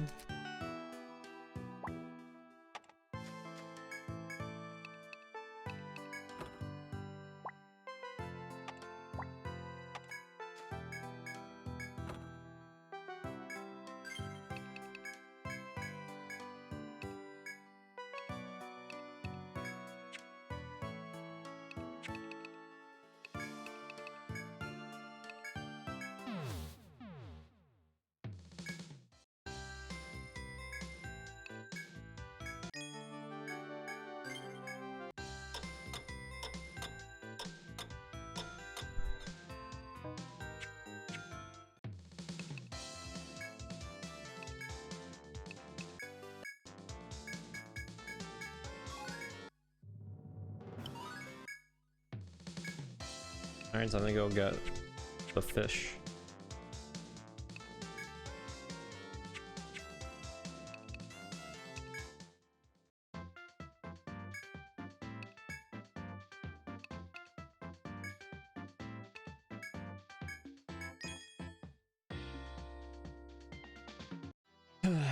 Alright. Boss saw big fish over there.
They went into the labyrinth a week ago and they never returned.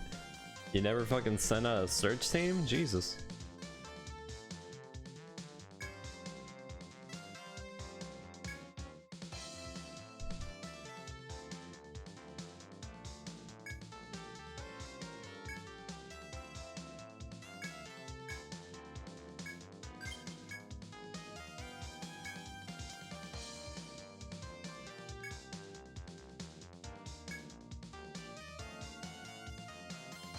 On the 4th floor. First you smoke the nest.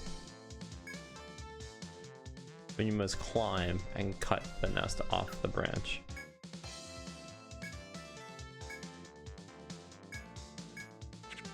Well, it sounds like a lot of extra stuff that you want me to do.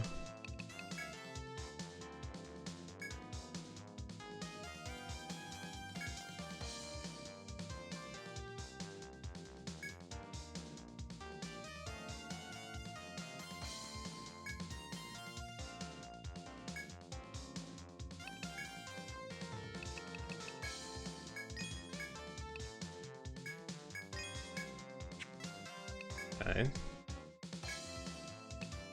Let's give the blind effect. It might be helpful, who knows? As long as they don't do damage to me, might as well.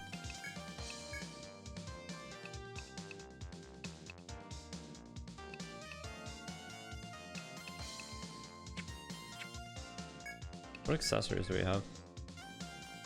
Ah. Yeah, I want these. It's gonna cost me a lot of money though. I'm gonna have to pay 600 a pop to get myself boosted. Yeah, that's a bit pricey.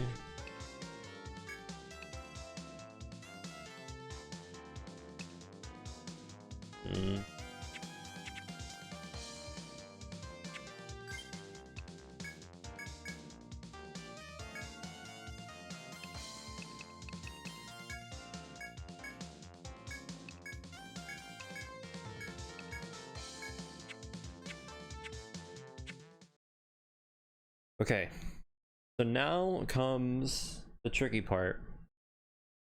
I can either go into the labyrinth and potentially level up, or I can keep pushing further and potentially try a fight and kill the boss, which I doubt it's gonna go well.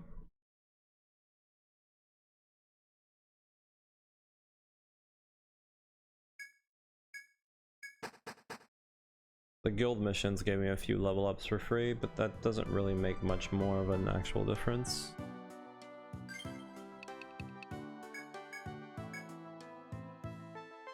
What do we do?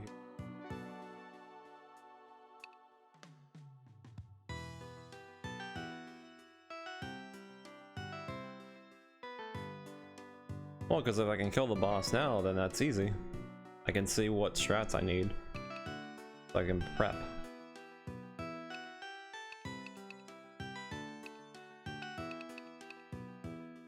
I guess I could just increase my defense. Wouldn't be a bad thing. We have the ability to do AoE now, which is good. So I could potentially solo with my mages to get more experience.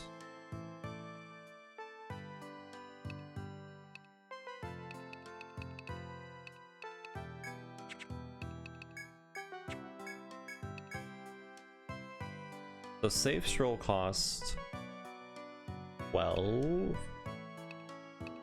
and to go to the market cost 13. Literally just enough to use both skills at one point. Not bad. So now the next question is, where do we level? That is now the next question. There's not really any healing springs, but I can use camps. Although using a camp doesn't really help that much because it costs 100 per camp, so it's kind of not really super worth.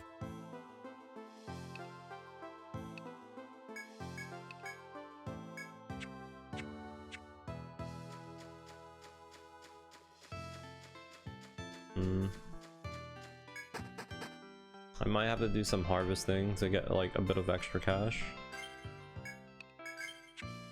Potentially. But I'm not super sure though. Which is like the problem.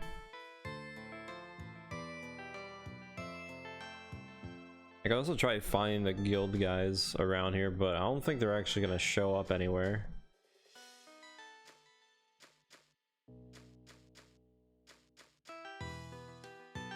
They just said they split up, and I could probably meet them if I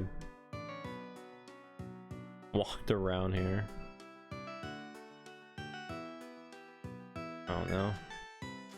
I do have, oh, okay.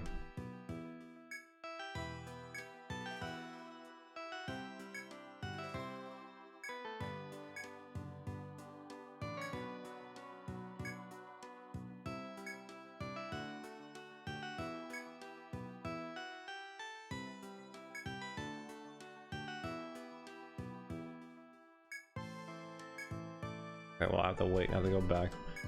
I'm probably gonna go as far as I can, and I'm gonna attempt to see how easy I can one-shot enemies with my AoE. Because if I can do that, then that changes a lot of potential strats.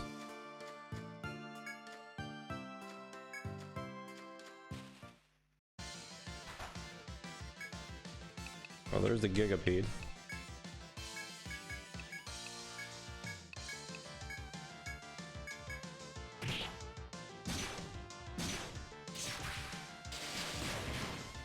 Oh god, they're resistant. They're fucking resistant, no.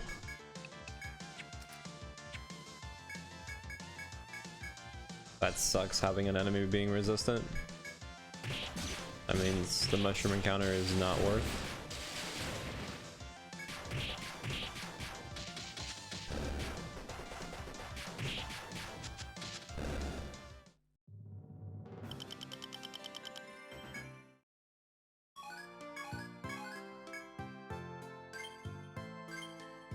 I did not get a leg.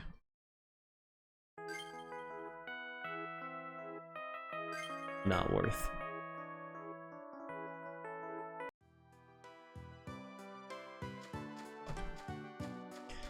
I have to kill a catfish, right?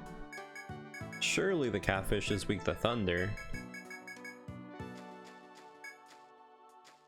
So I mean, it wasn't a bad idea that I picked thunder, but it technically might make leveling early on. A little bit of a pain. I'll probably switch to fire after.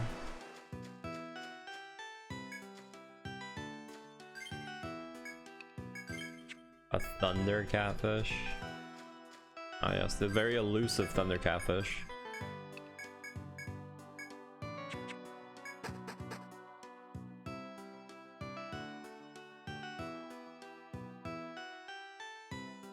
Very true.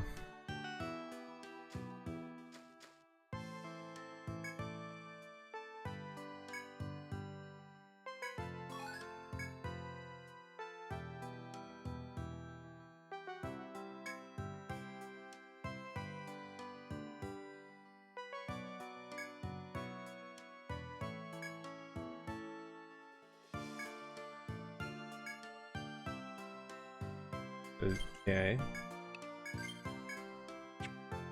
No, I'm not laughing. I'm just saying. It is a thing, and I don't know why it's a thing.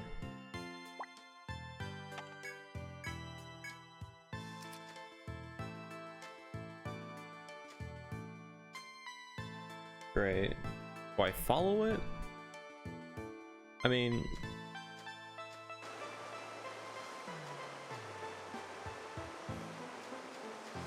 Okay, it didn't leave me anywhere good.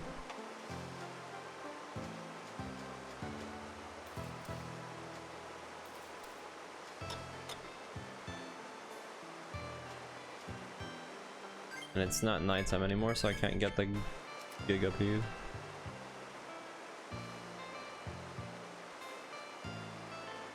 Unlucky.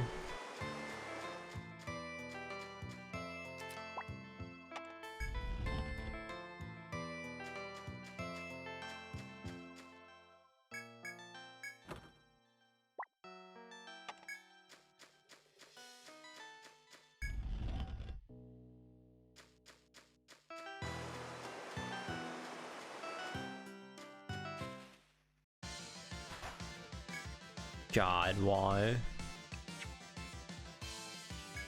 I'll attempt it.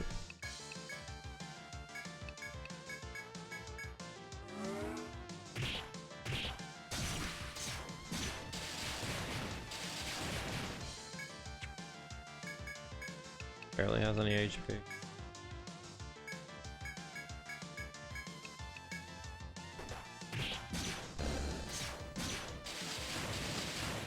God, I hate the fact that magic in this game seems to be pretty easy to dodge.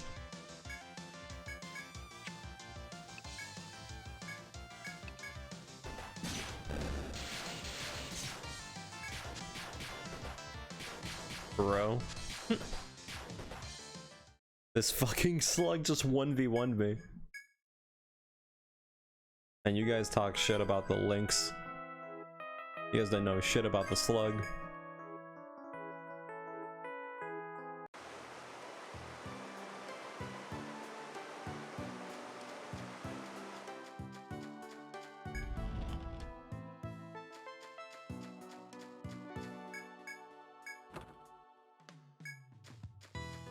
Yeah, it seems like Thunder is not super good in this first dungeon, unlike the first game, sadly.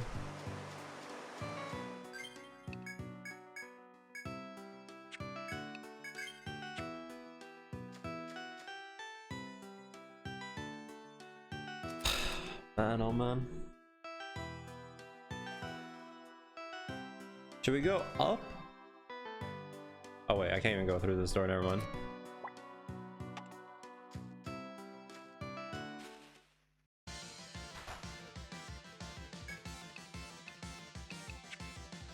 Okay, let's see how well these guys react.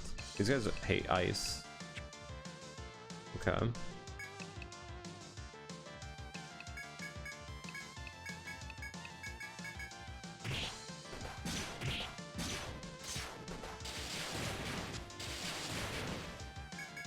I absolutely hate the fact that even then magic feels still a little bit scuffed. You really do miss so much in this game compared to the first game. Oh shit, they can summon more? I mean, that's not that bad actually, because I got like a lot of experience.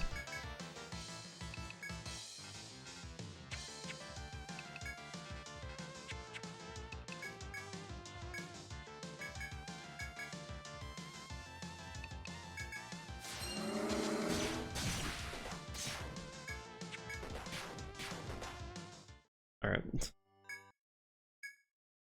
It's not even a matter of tech, it's just literally the affinity and the fucking missing. I've literally missed my magic attacks.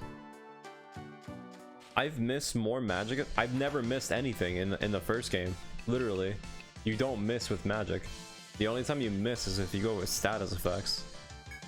It's insane how weak, or not weak, but just how much they changed magic now.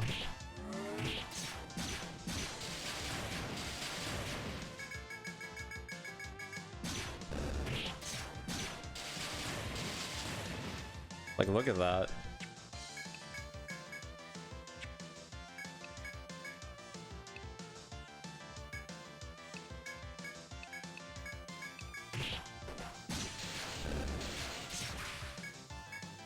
Wait. Did they nerf? Hold up, I have to see this. No fucking way did they do that. They nerfed AoE damage. Hold up, no. I have to see this for myself. I think they legitimately nerfed AoE damage.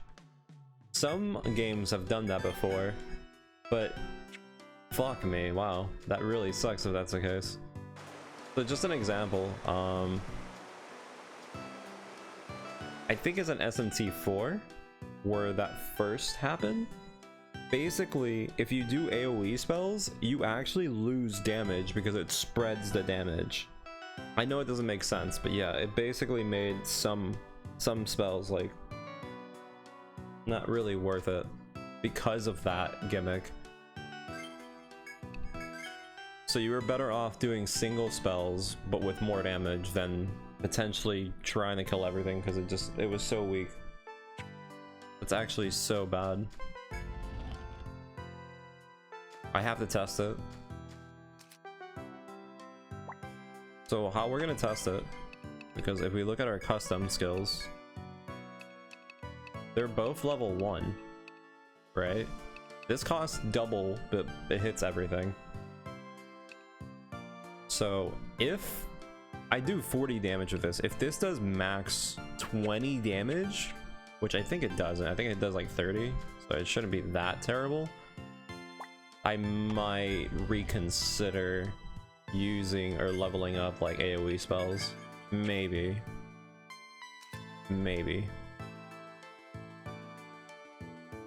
But that still pretty much sucks. I'm not a fan of that.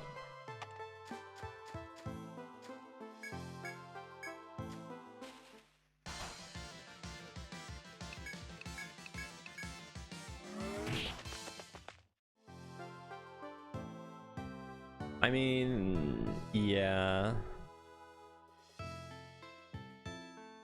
If it's that much, then I don't know. We'll see.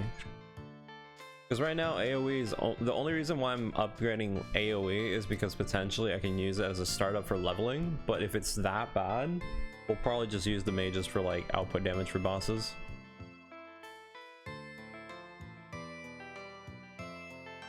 So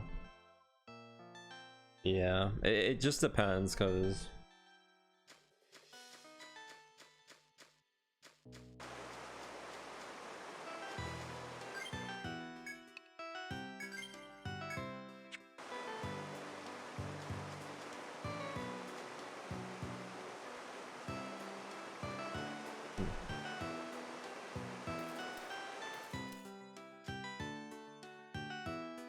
okay.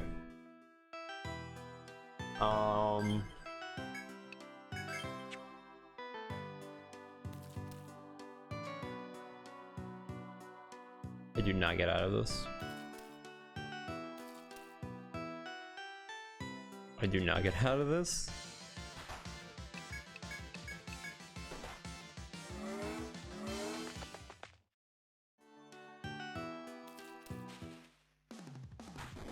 Oh, it's this guy. He came back, the Fury Horn.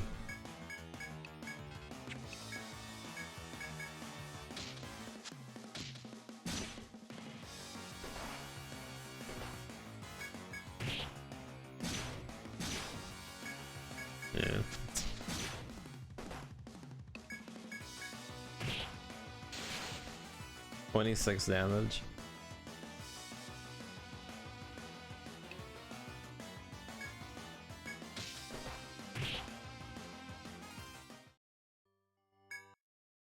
And I remember when the first game we hit like 400 damage with our spells.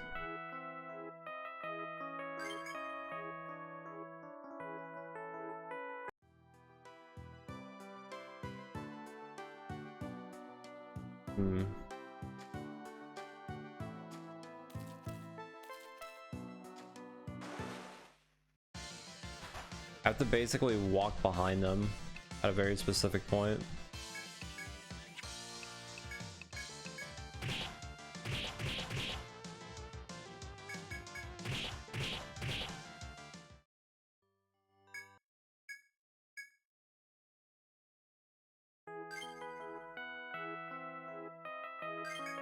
I basically have to wait for the cycle.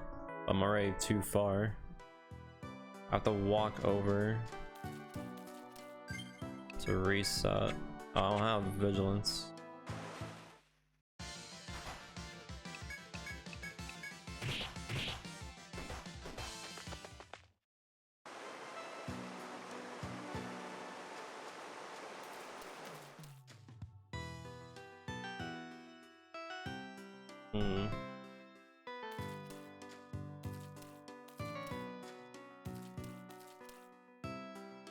What are the odds of me getting a shortcut?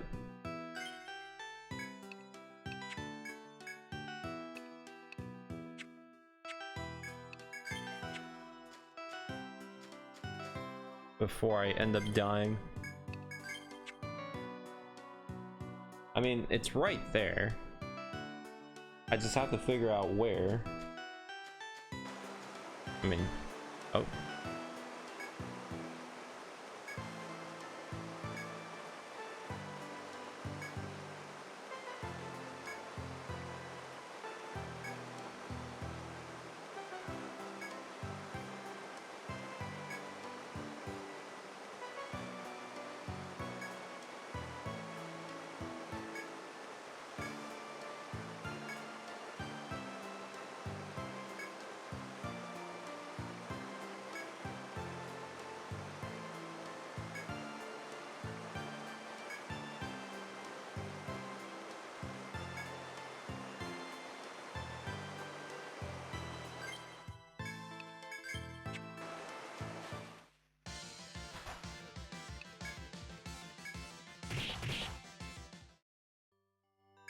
Got a preemptive strike and we still can't escape from a preemptive strike. 10 out of 10.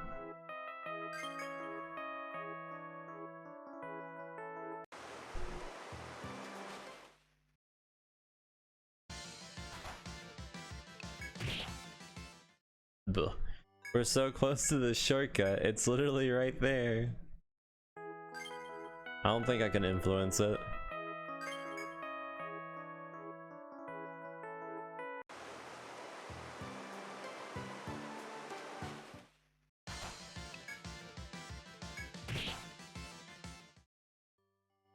You know what? I have an idea. Does this work?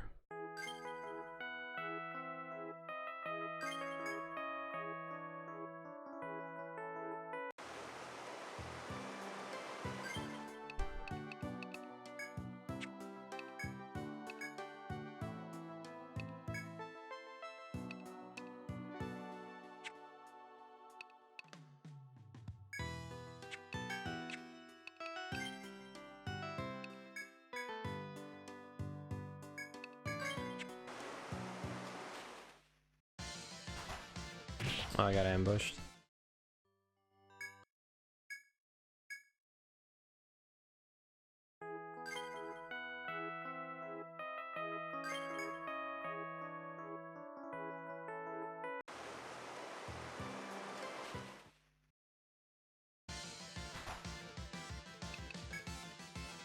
I resets your... Well, actually, I'm pretty sure I didn't have my limit ready regardless.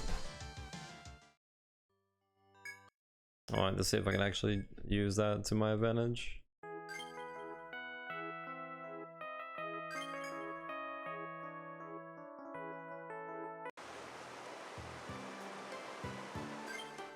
I can hypothetically use like a nectar, but that's like super that's not useful. Alright, whatever, we'll just walk through this dungeon again. This floor.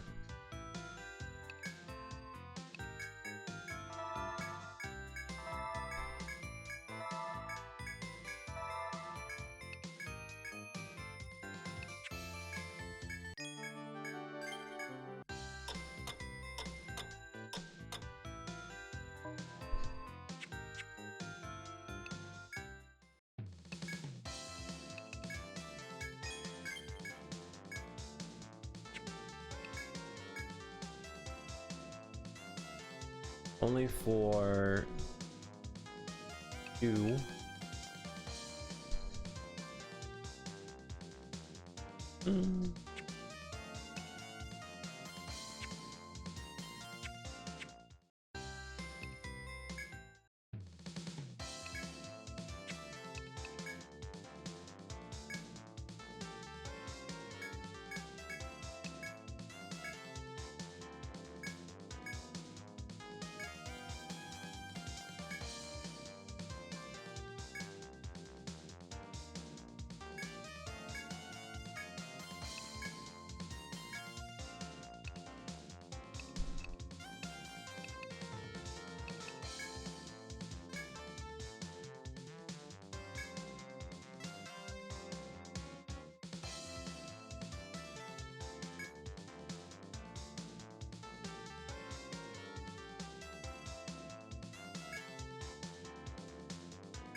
Killed my second husband.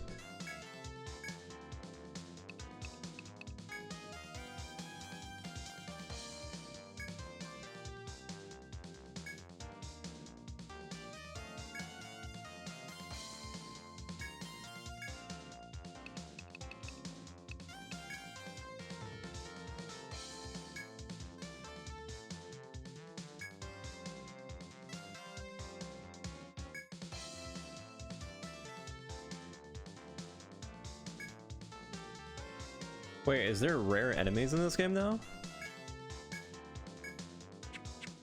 That appear after you camp? Is that a thing?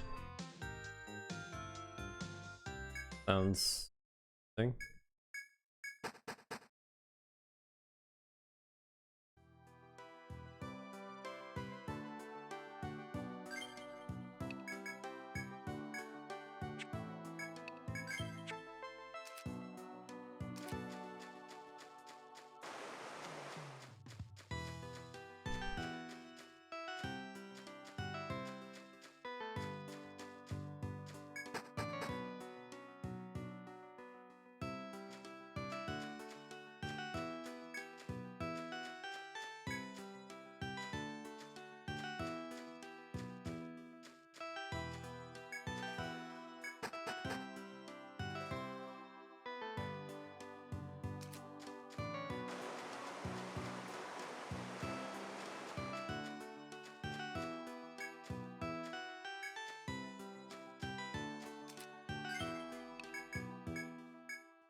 Now we gotta walk all the way over.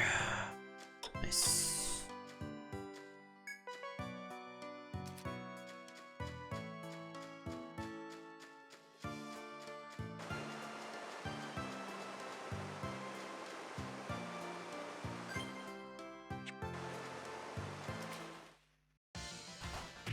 Bro. Literally could not have gotten better. Immediately get ambushed, you little shits. I think that threw me off cycle actually.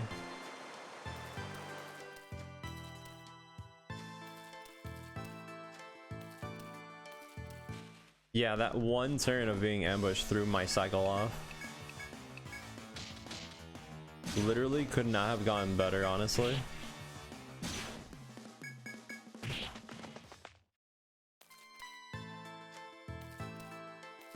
You can technically bypass the whole thing just by doing that, though. Kinda interesting. It doesn't even matter if you get caught.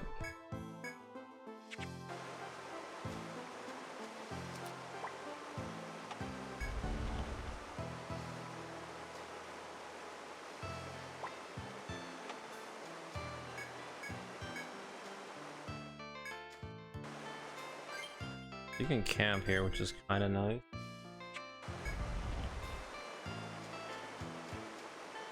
I gotta remember that I'm actually about to fight the boss. Like, it's not the typical 5th floor thing and you're done. Holy shit. Like, this encounter is kind of insane. Like, this is a really good encounter if I can actually kill them with binary thunder.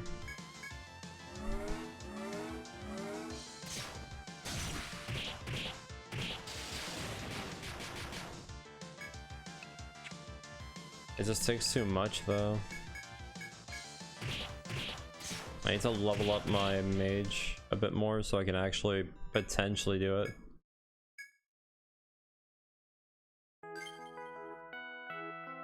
That's a really good encounter. If I could one-tap it. A lot of enemies in one spot. Where was it? I'm gonna like label it actually. I think it was right there.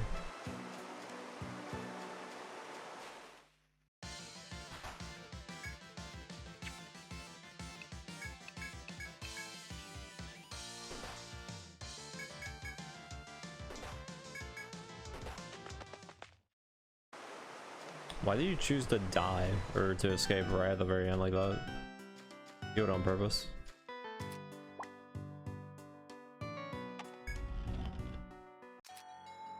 I'm already at the boss? Really? That's interesting.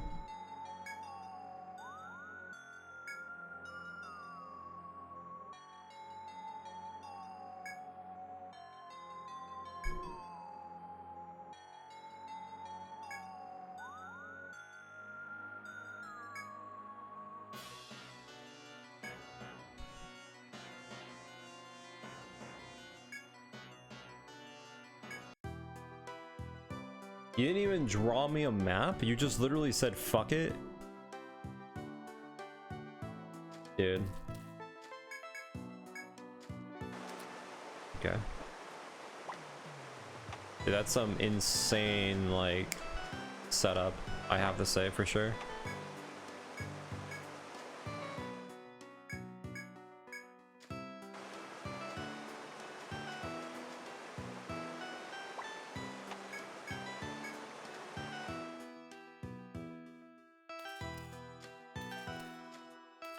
I guess I'll just take my time and like literally do the map making myself.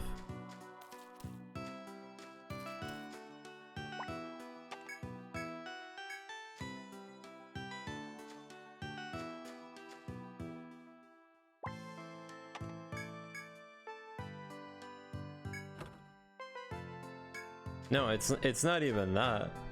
She literally goes and she goes, you have to figure out the layout. That's your best way to get the advantage. It's like, no shit.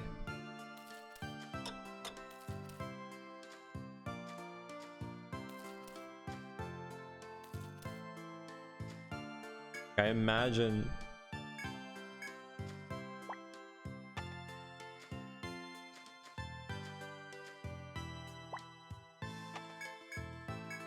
if I was to get into a fight, they'll probably tell me something along the lines of, make sure you punch him in the head. That does more damage. Knock him out. And then right afterwards she's like, now fucking grab his neck firmly and spin really hard, crack his neck, murder him.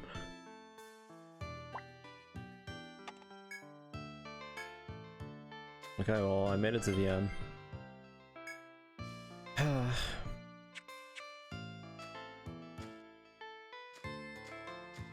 At least the encounter doesn't happen.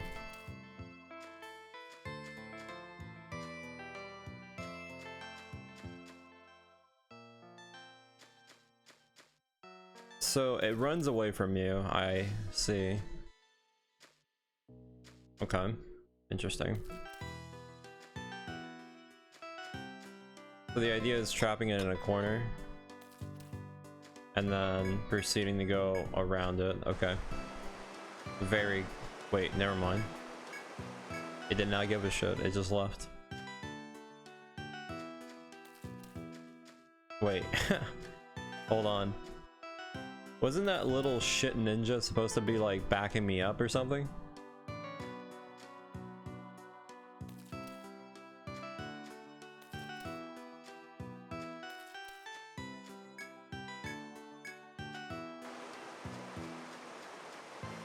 Okay, so that's the gimmick. Yeah.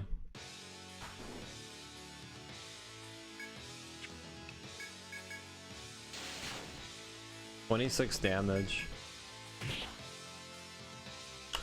Let's go!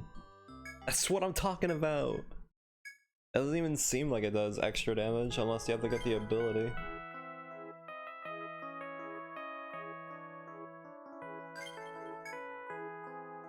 But electricity is not even worth it, sort of. Unless they literally nerf magic to the point where you have to get the ability that increases elemental damage if it hit a weakness.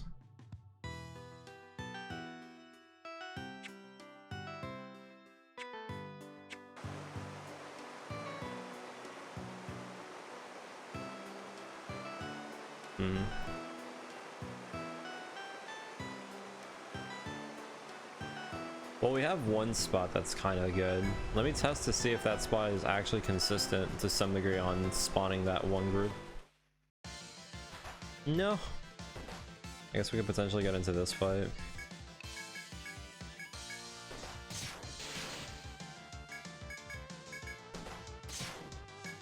John, run!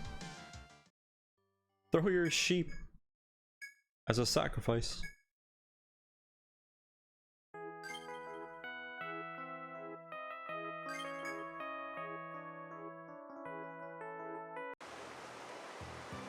So, is the 5th floor? I guess the 5th floor then technically counts as the next stratum then, which is weird.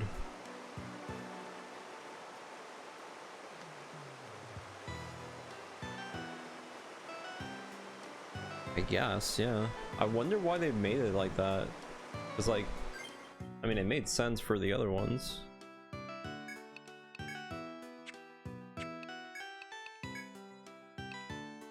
To the market.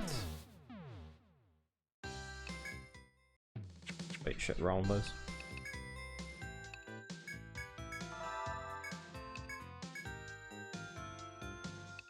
I have to do nighttime so I can fight that one stupid bug.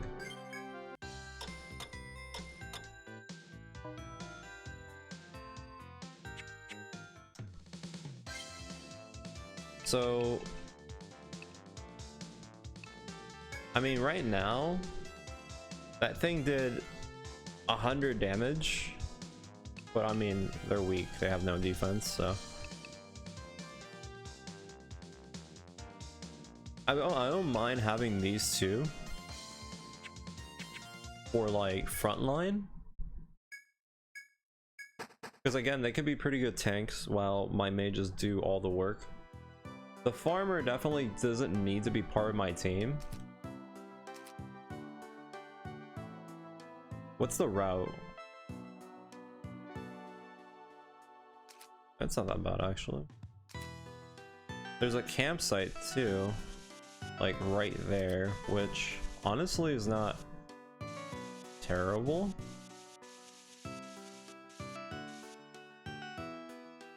The only thing now that I have to consider, and this is the part that's going to be a little bit like weird for me, is camping worth it?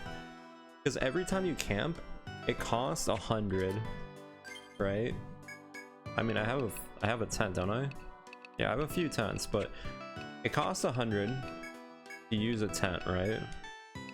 But then you also can increase the level of camp mastery.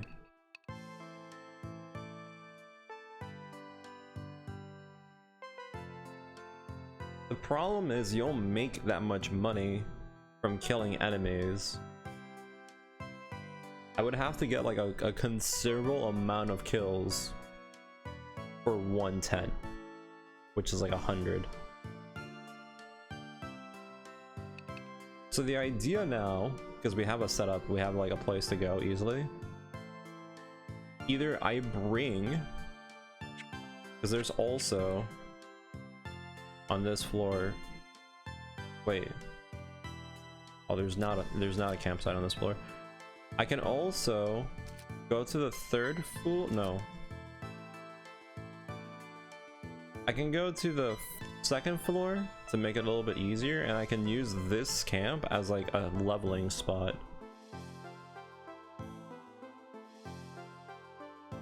Yeah, but I'm saying for this early point in the game, because like I said, getting 100 gold is kind of somewhat a little bit rough.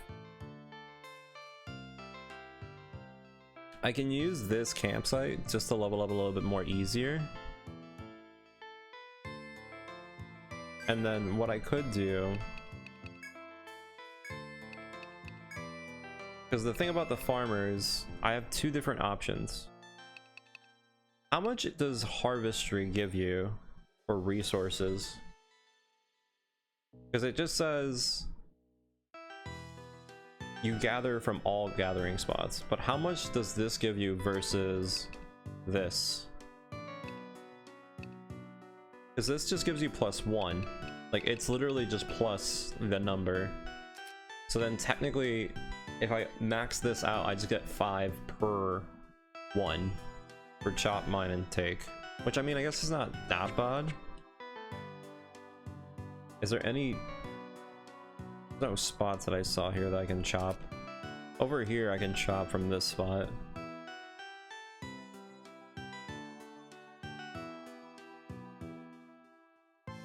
Getting stuff from the boat, but I mean, I already did stuff for the boat that I'm aware of. I can also level up by fighting the missions in the boat too. That's also another consideration. If I can beat one of the missions from the boat somewhat easily, I can farm that, and it might be more lucrative.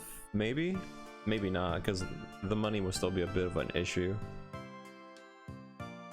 But I can get the farmers. I can chop there. Go into the second floor.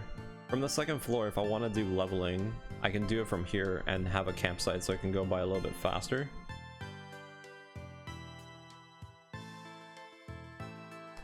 So I can use this as my general farming spot. From there, the third spot, technically I can use the mining to also harvest to make money. So I have chopping in the first floor, and then on the third floor I have potentially easy chopping. And then once I get a little bit higher level, I can start leveling on the fourth floor.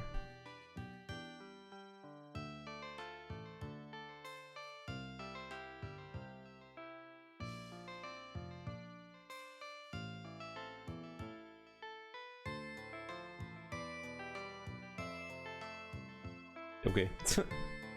I just wanted to know if the harvestry actually gives you 1 point per, but okay. But yeah, we can do mining and stuff like that, and then once that should alleviate the money problem, maybe, because every time I sleep in the, okay, what I could do, let's say we're going to the fourth floor, right?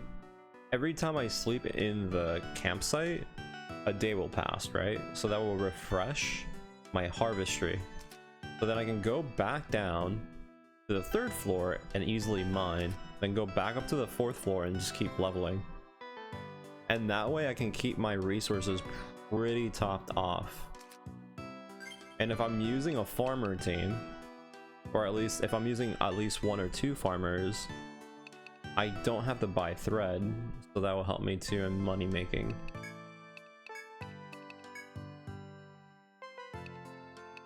Because there's not really any other skill that I want to grab here that it really matters. Like safe stroll might be useful just so I can do like walks to specific locations and that's it.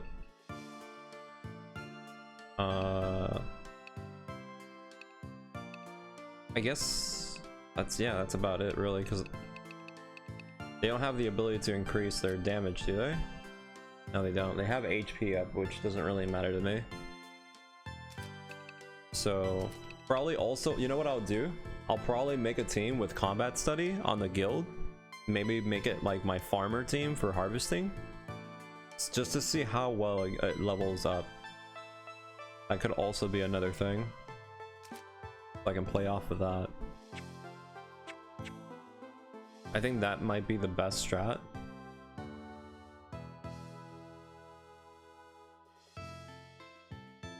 The only issue now is the team that I'm going to be using to level up first. The tanks are fine, but they're not really that great for damage. I definitely want to have a team of like AoE, at least to maybe see if it does make things a little bit faster at the beginning. Once I get the ball rolling, it should be pretty fast in general. For now. Also, if I can make enough money, I can buy a bunch of tech earrings and I can give it to all 3 of them. Yeah.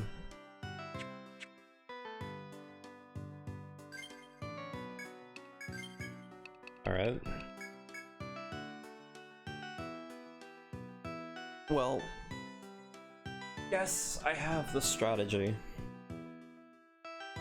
Or at least I have an idea of what I want to do. Also, friends are bothering the shit out of me.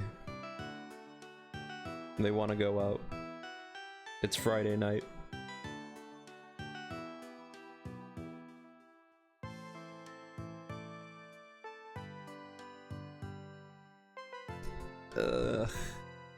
Technically we're at the end of the first stratum already. If I do 1 stratum a day, I guess technically we're done. I just gotta kill the boss. I can do 2 things. I can ditch my friends. If I ditch my friends, I mean technically I still have to just kill the boss, which means I just have to set up for like the leveling. And that's it. And then once I kill the boss, we're done for the stream. Or I can go hang out with my friends, and then next stream I guess I can cut out the grind, and then next stream we kill the boss, we move into the 2nd stratum, and I guess I kill the boss and then that's it. Unless I just skip into the 3rd stratum.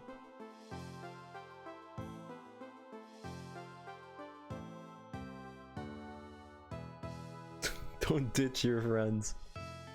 Man, chat is honestly an ambiguous force. You guys literally have moments where you just tell me that we shouldn't, or I shouldn't ditch chat. I'm a monster. And then there's moments where you guys literally just tell me, go have fun with your friends. Ugh, alright. Okay. To kill a catfish, yes. 2nd option sounds better. I mean, you guys kind of saw what I'm thinking about when it comes down to the grind, so the only thing that might change is the fact that I might try some of the missions for the pirates to see if like their quests are good for like money making, probably.